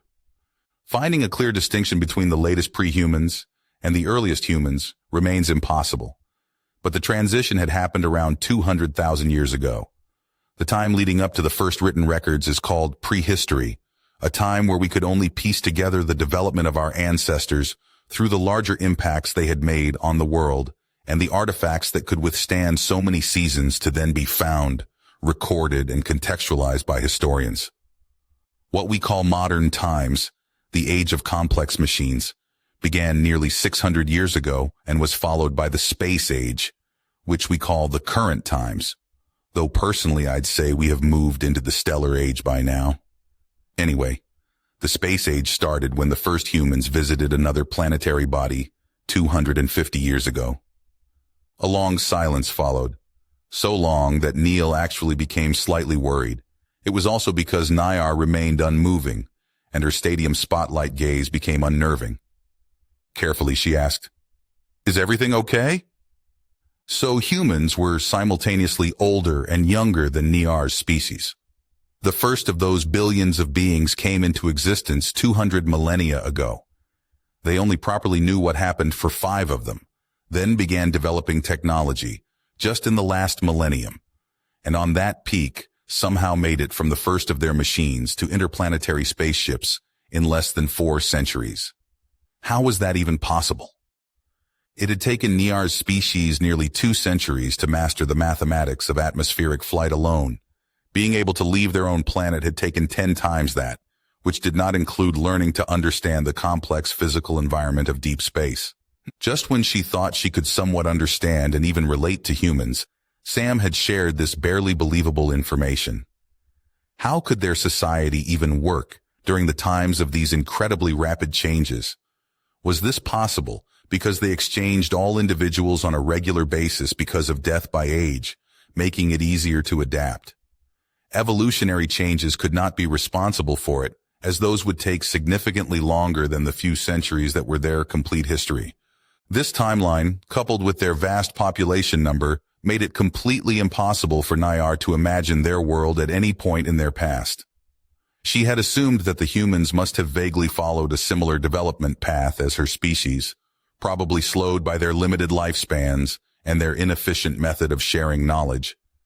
She had imagined them unfolding their potential over tens of thousands of years instead of basically exploding into their space age within centuries of finding an efficient way to overcome one of those limitations.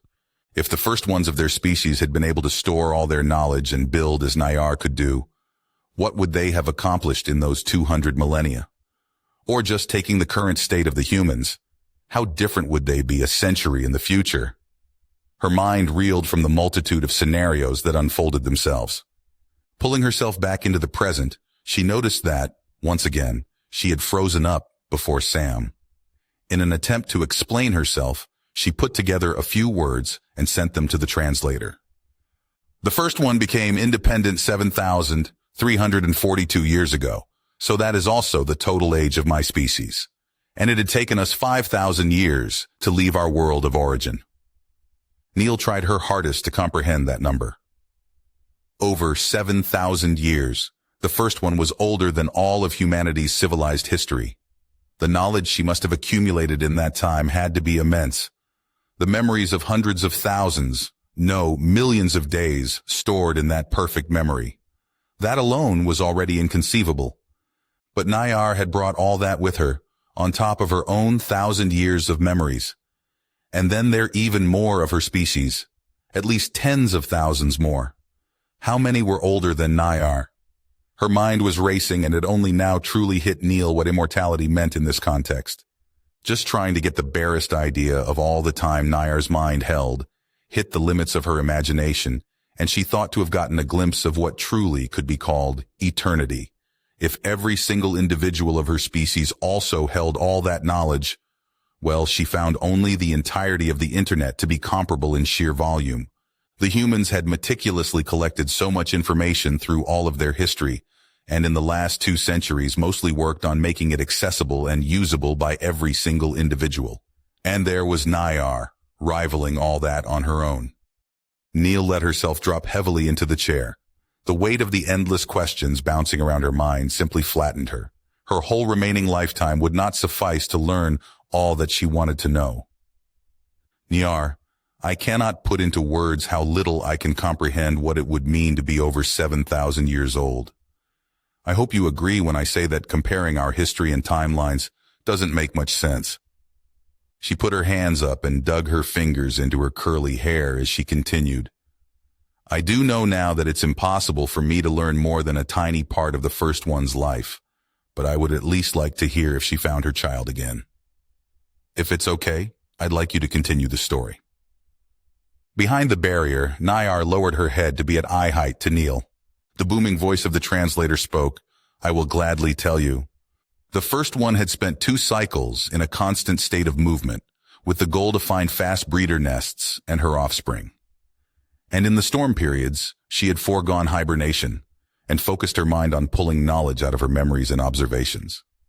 She found methods to induce order in her mind, which were the early forms of meditation, and proceeded to solve the scientific problems that stood before her. It was her first foray into the discovery of fundamental laws of the mathematical universe. The wakefulness came at a great energy cost, though, and left her with an intense hunger after the storms. This had significantly influenced her biology and made her body skip the creation of another offspring during the 7th time of abundance. But it had also given her unprecedented understanding about the world, and she had improved her armor and fighting technique to a degree where she had become nearly impervious to the fast breeder attacks. During the following cycle's cooling period, she was then reunited with her offspring as she attacked a hunting group of predators. It had been a surprise and also a moment of great joy when her offspring joined her in support.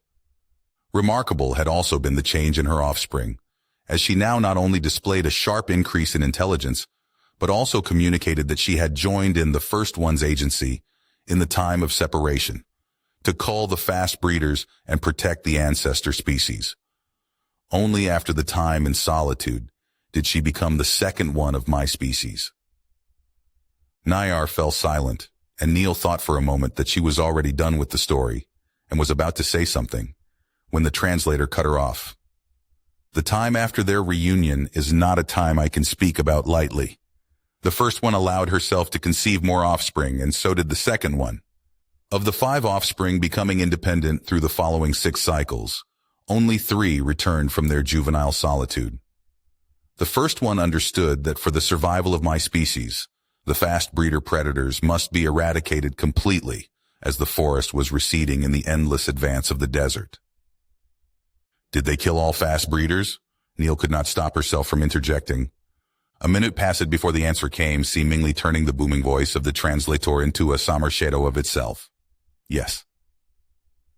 But Nayar then quickly continued, as if the interruption did not happen.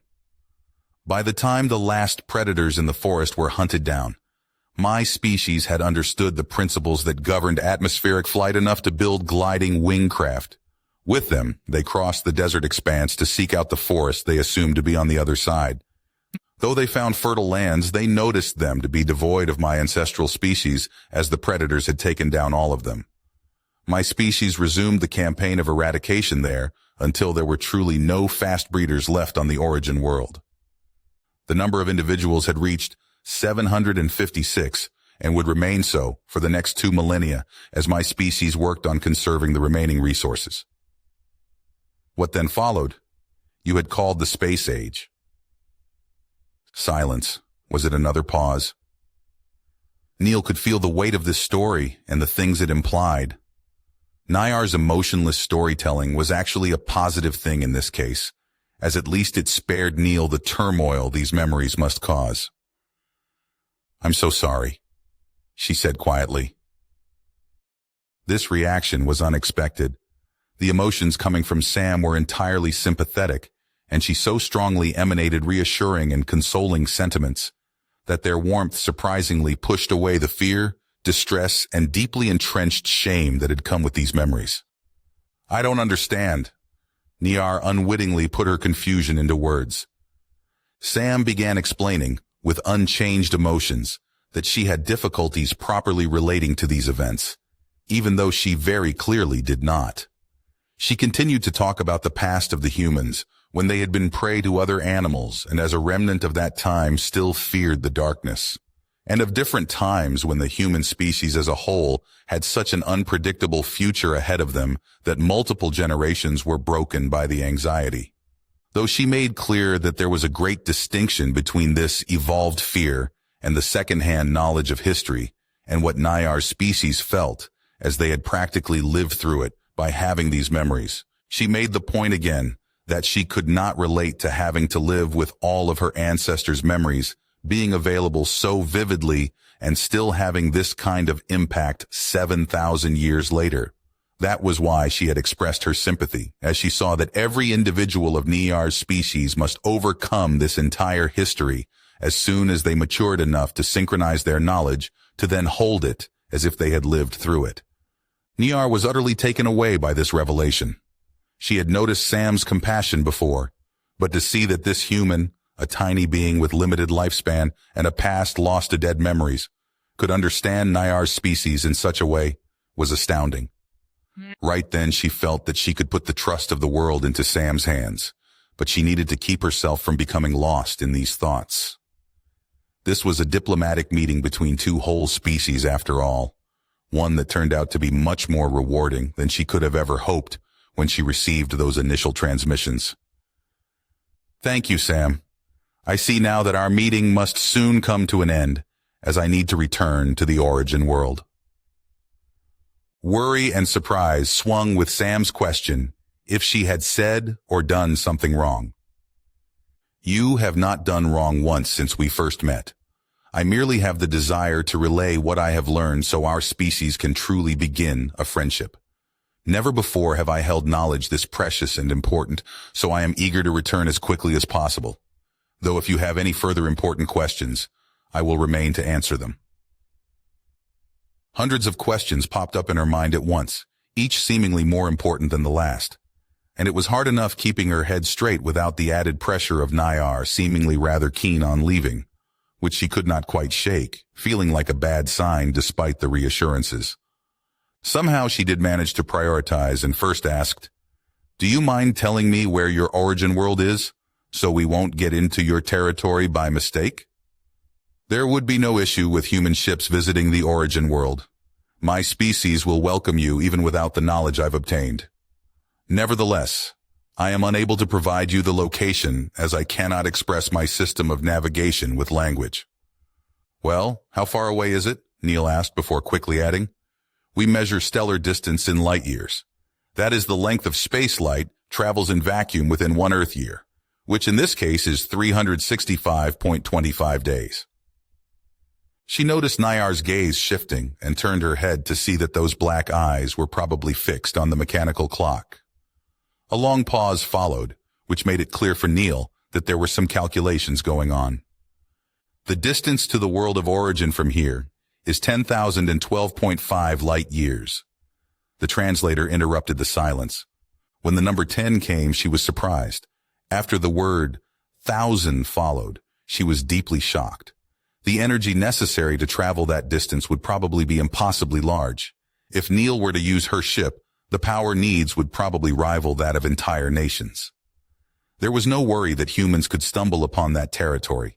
It was straight up impossible. I think I may have explained it badly. You see, Earth is a bit more than 200 light years away, and I needed a catapult to come here quick enough. To get back, I'd probably need to split the journey into 20 or so parts, and it'll take me about a month."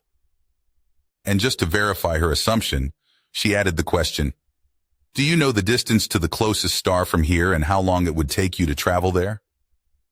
"It is 4.2 light years away, but since I do not know the path to it, I can only assume from the distance that I would have to travel less than a day to reach it. Please understand, distance is irrelevant in space travel, as only the chosen path will dictate the travel time." Neil stuck her fingers deep into her curly hair and massaged her scalp. The distance was correct as she remembered from the charts when she looked up the meeting place coordinates. So Nayar also had the ability to travel with breathtaking efficiency. She would leave those questions for the astrophysicists, though, and asked something else instead. "Do you want to tell me why you can't send a message to others of your species about this meeting instead of going back?" "My species cannot use our inherent ability to share knowledge across a distance that vast, and the information density is greatly reduced when translating it into other forms of energy, so it may be sent. It would not be befitting the importance of this knowledge to warp it, and so rob it of its full context." One question crystallized from this reply that she immediately posed. "Your species does not know of this meeting?" I was not alone when I had received the first messages, and the other individual has taken that knowledge back to the world of origin. "Oh, okay," Neil said in reply while she tried to figure out how to phrase the next question. "What is the name of your species? You keep saying my species, but do you have a name like you have one for yourself?" Nayar's large head turned, and she shifted her massive frame before replying through the translator. "We do not have a name. If you need a name for my species to identify us to other humans, you may now select one of your choosing since this language system is yours." Did she understand right that she was supposed to give Nayar's species a name? She had a hard time keeping her voice straight when she asked for clarification. "You want me to name your species?" "Yes," the translator replied while behind the transparent barrier Nayar's head went up and down. Now she very much felt put on the spot.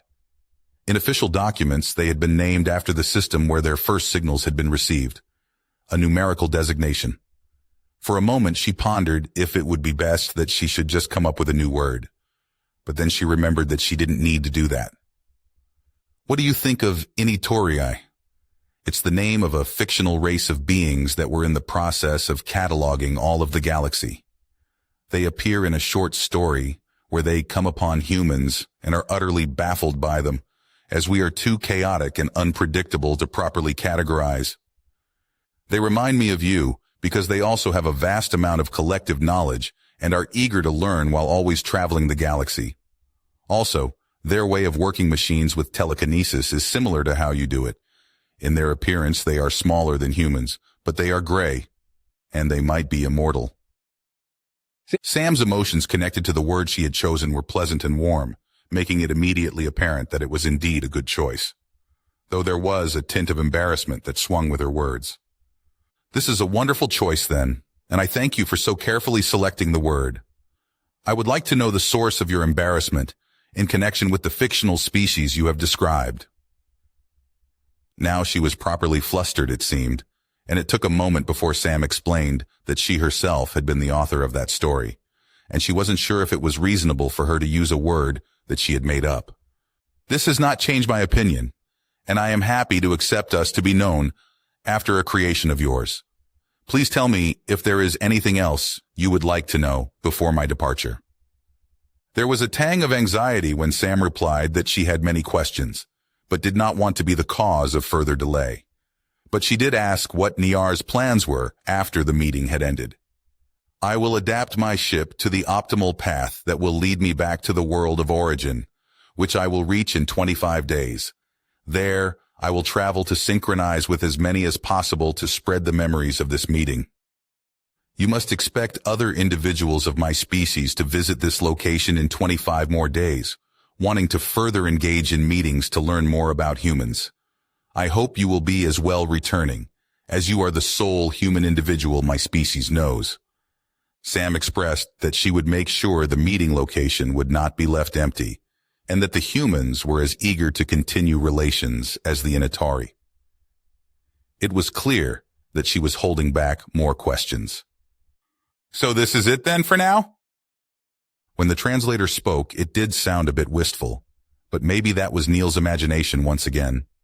"I have learned more than I have prepared for and am sincerely impressed by the humans' achievements. Please take my utmost gratitude for your patience in the face of my mistakes and for the presents you have brought for my species." "Thank you, but it was you who made it possible for us to even communicate.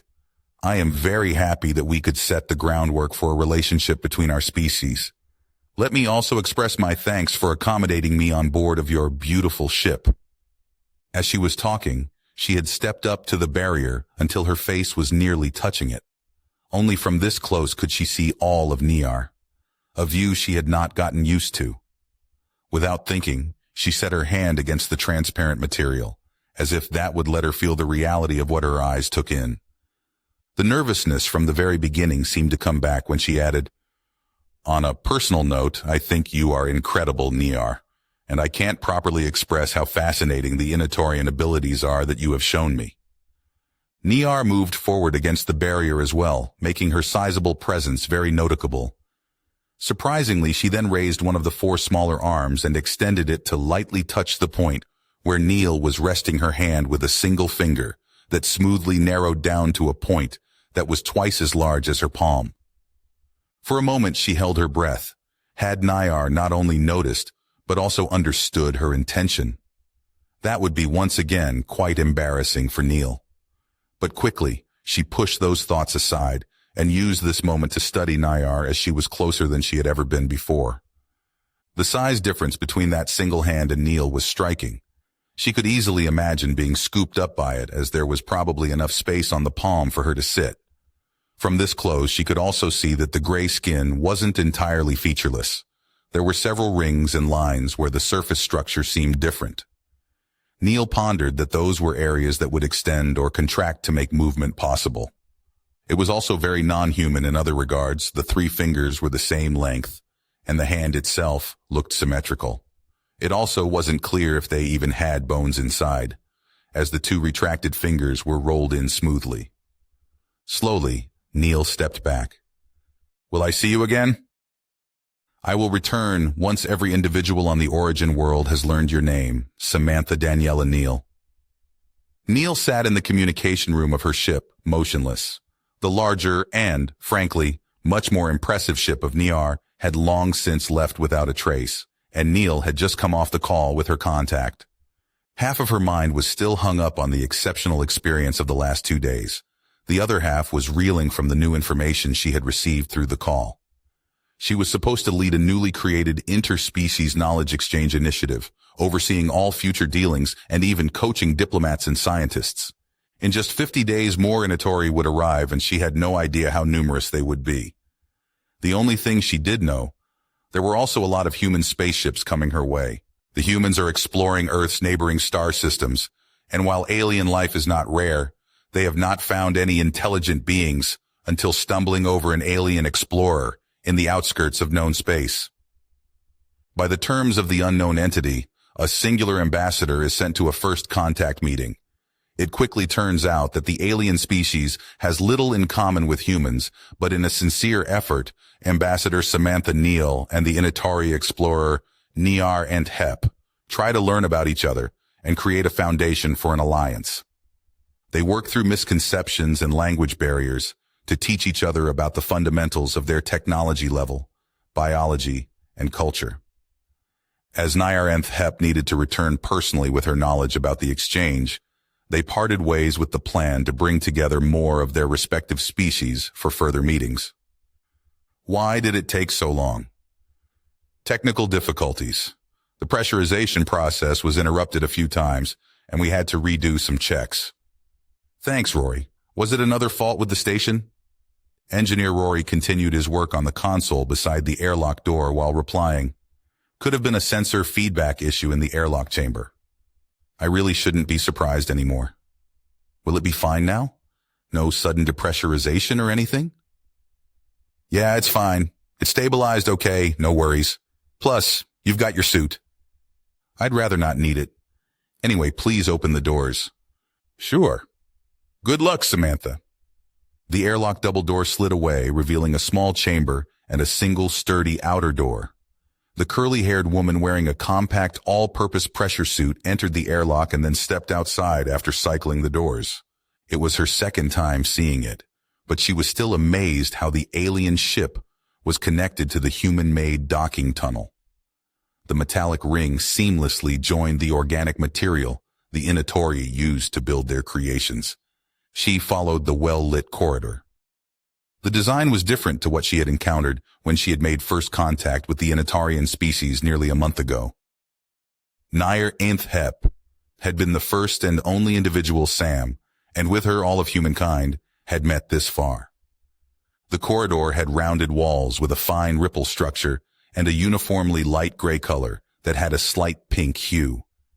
It went deep into the ship until it opened up to a large chamber that continued the design. Most of the floor space was taken by a dome in the middle that had steep walls and reached about twice the height of Samantha. Before she could ponder what it was for, it began to change its color from its previous opaque white to slowly become transparent. Simultaneously, a silvery and pleasantly modulated voice emanating from no clear point of origin spoke loudly. "Hello, Samantha Daniela Neal." The dome turned out to be a cover over a wide well in which stood an individual of the Inatorian species. Despite the floor being deep down and her resting relaxed on her tail and arms, her triangular head reached up higher than Sam stood. This unknown Inatari appeared larger than Nair Ainth Hep had been, and Samantha guessed her to be close to 15 meters long. Between the pair of large arms that were close to 2/3, the length of the legless body were two much smaller pairs of arms, held in a prayer-like pose with the three-fingered hands interlocked. The alien's skin had a pearlescent white coloration with a violet sheen, which made the jet-black eyes stand out starkly. Sam mentally noted that though Inatari had 4 eyes, they seemed to look at things in a sideways glance, always using one side's eye pair. The voice spoke up again. "I am happy to meet you. My name is Potato." "You're what?" Sam blinked a few times in surprise. Had this Inatarui just really introduced herself as Potato? "Hello. I am also overjoyed that you have come. Thank you for your visit. I hope we can continue weaving a band of friendship between our species." The one you know as Nair Ainth Hep brought back impressive knowledge from the first meeting. "Nair taught us much about your species. It is good to hear you are impressed by what she has learned." The meeting chamber offered a walkway circling the barrier between her and the Inatari, inviting her to start pacing. Sam stopped after walking a few steps. Could you please tell me your name again? I am unsure if I understood you correctly the first time. My name is Potato. Potato's unblinking stare met Samantha's gaze. You have chosen a name from our language? Yes. Sam made another few steps. Why was it bugging her how unconventional that name was? There were much more important matters to focus on.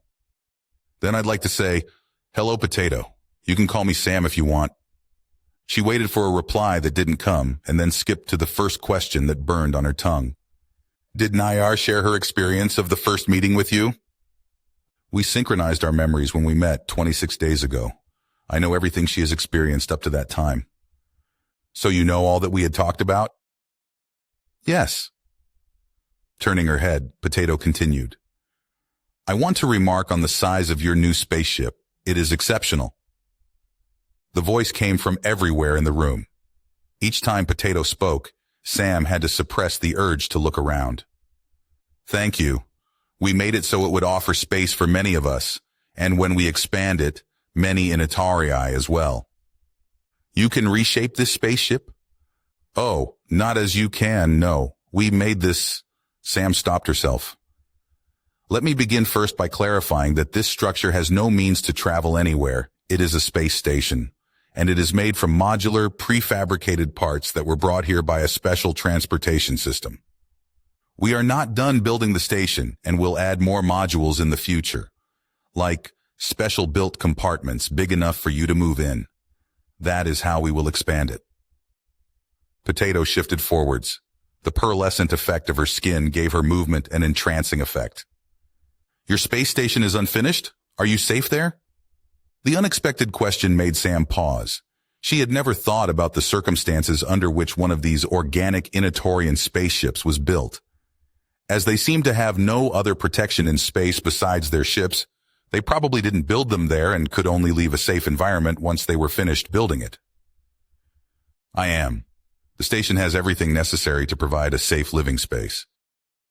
But you have not finished building it to the designed shape? True. But our technology is not reliant on its overall shape to deliver its function. As I said, this station is made from modular parts, and each of those would be capable of supporting human life on its own. We just haven't had anything for your size pre-built. That's why we are waiting on those modules. Potato moved her massive head away, standing up a bit taller in the process. A long moment of silence followed that made Sam think she wouldn't say anything else. So she flinched in surprise on hearing the loud voice speak up. I do not understand. Do you mean you don't understand the building process? You talk of pre-built parts, so these have existed before you designed the space station, and the space station does not move? You have built it here for the purpose of this meeting? Samantha waved her hands while explaining. We have certain modular parts for the construction of any off-planet structure that are standardized. These are used in nearly every design, so there are always some in storage that can be used in time-sensitive projects, like this one. But we still need additional modules so the station can become a place of diplomacy between humans and Inatari, and these were designed and built with this purpose in mind. This time, Potato remained silent. Could you tell me how you made your spaceship? Maybe I can explain better when I understand the differences. Gladly, but I am unsure of how to put it in words. You don't need to mention specifics. Just leave out anything you cannot explain and tell me the rough steps of design and creation, and maybe also the time frames. Potato turned her head and fixed one of her black eye pairs on Samantha. I have built my ship to carry me off my cradle planet and enable me to travel the great distance to the origin world. I knew of this designated purpose from the first moment of my independent life and worked on learning the governing laws of the universe during my growth phase. This had taken me 39 years. Then I began designing the spaceship's necessary shape so it would be able to fulfill its purpose within the given constraints of the environment. I had found a viable design after 8 years of simulations and built it to completion within 11 years. This had indeed been a very rough description, and it left Sam with a myriad of questions. But more adamant than these was the mental picture she had of this Inatari working on building a spaceship several times even her massive size, layering it up from the ground in tiny increments like a living 3D printer, and working tirelessly through changing seasons. She had seen narrate creating a relatively small hollow cube, seemingly out of thin air between the dancing fingertips of her smaller arms. But she couldn't think of how this would work on something as sizable as a spaceship. For now, she decided to skip the questions about such technicalities and concentrate on the part that could explain Potato's confusion. You build your ship for yourself and with a specific purpose in mind. When humans create complex vehicles, these are seldom tailored for individual use. We also rarely travel alone through space, and my trip here alone to meet Nayar was only because of the exceptional circumstances. So building a spaceship, we always have to keep to a broad standard of usability to cover the varieties in human physiology. Added to that is the actual utilization of the ship. There are many different missions besides just plain space travel. Samantha unconsciously had slowly begun walking along the dome without breaking her flow of words. Some of those are covered by purposeful design, but most specializations are made through add-ons and later modifications. We build spaceships, actually most complex structures, like this space station as well, for long-term and varied use and adaptability to future technologies. That's why building a ship or parts of a station can come before finishing the final design, and we can quickly put together something if needed by taking it from surplus or repurposing whatever is available. She stopped moving when she finished her explanation. Having reached a quarter of the way around the dome, Potato had firmly kept her eyes on Sam. How long did it take to build your space station? I'm not too sure about the construction times of the modules. From the design of the space station to this current state, how long did that take? Well, planning started immediately after Niyar left. Modules and constructor ships started coming in a few days later, and the last large part was added a week ago, so 45 days. The following silence somehow felt much heavier than Potato's previous pauses. If you finish this story, please subscribe and like the video. Then leave a comment that says, "I liked the story," and I will heart every single one of them. It really helps me. Thank you for your time.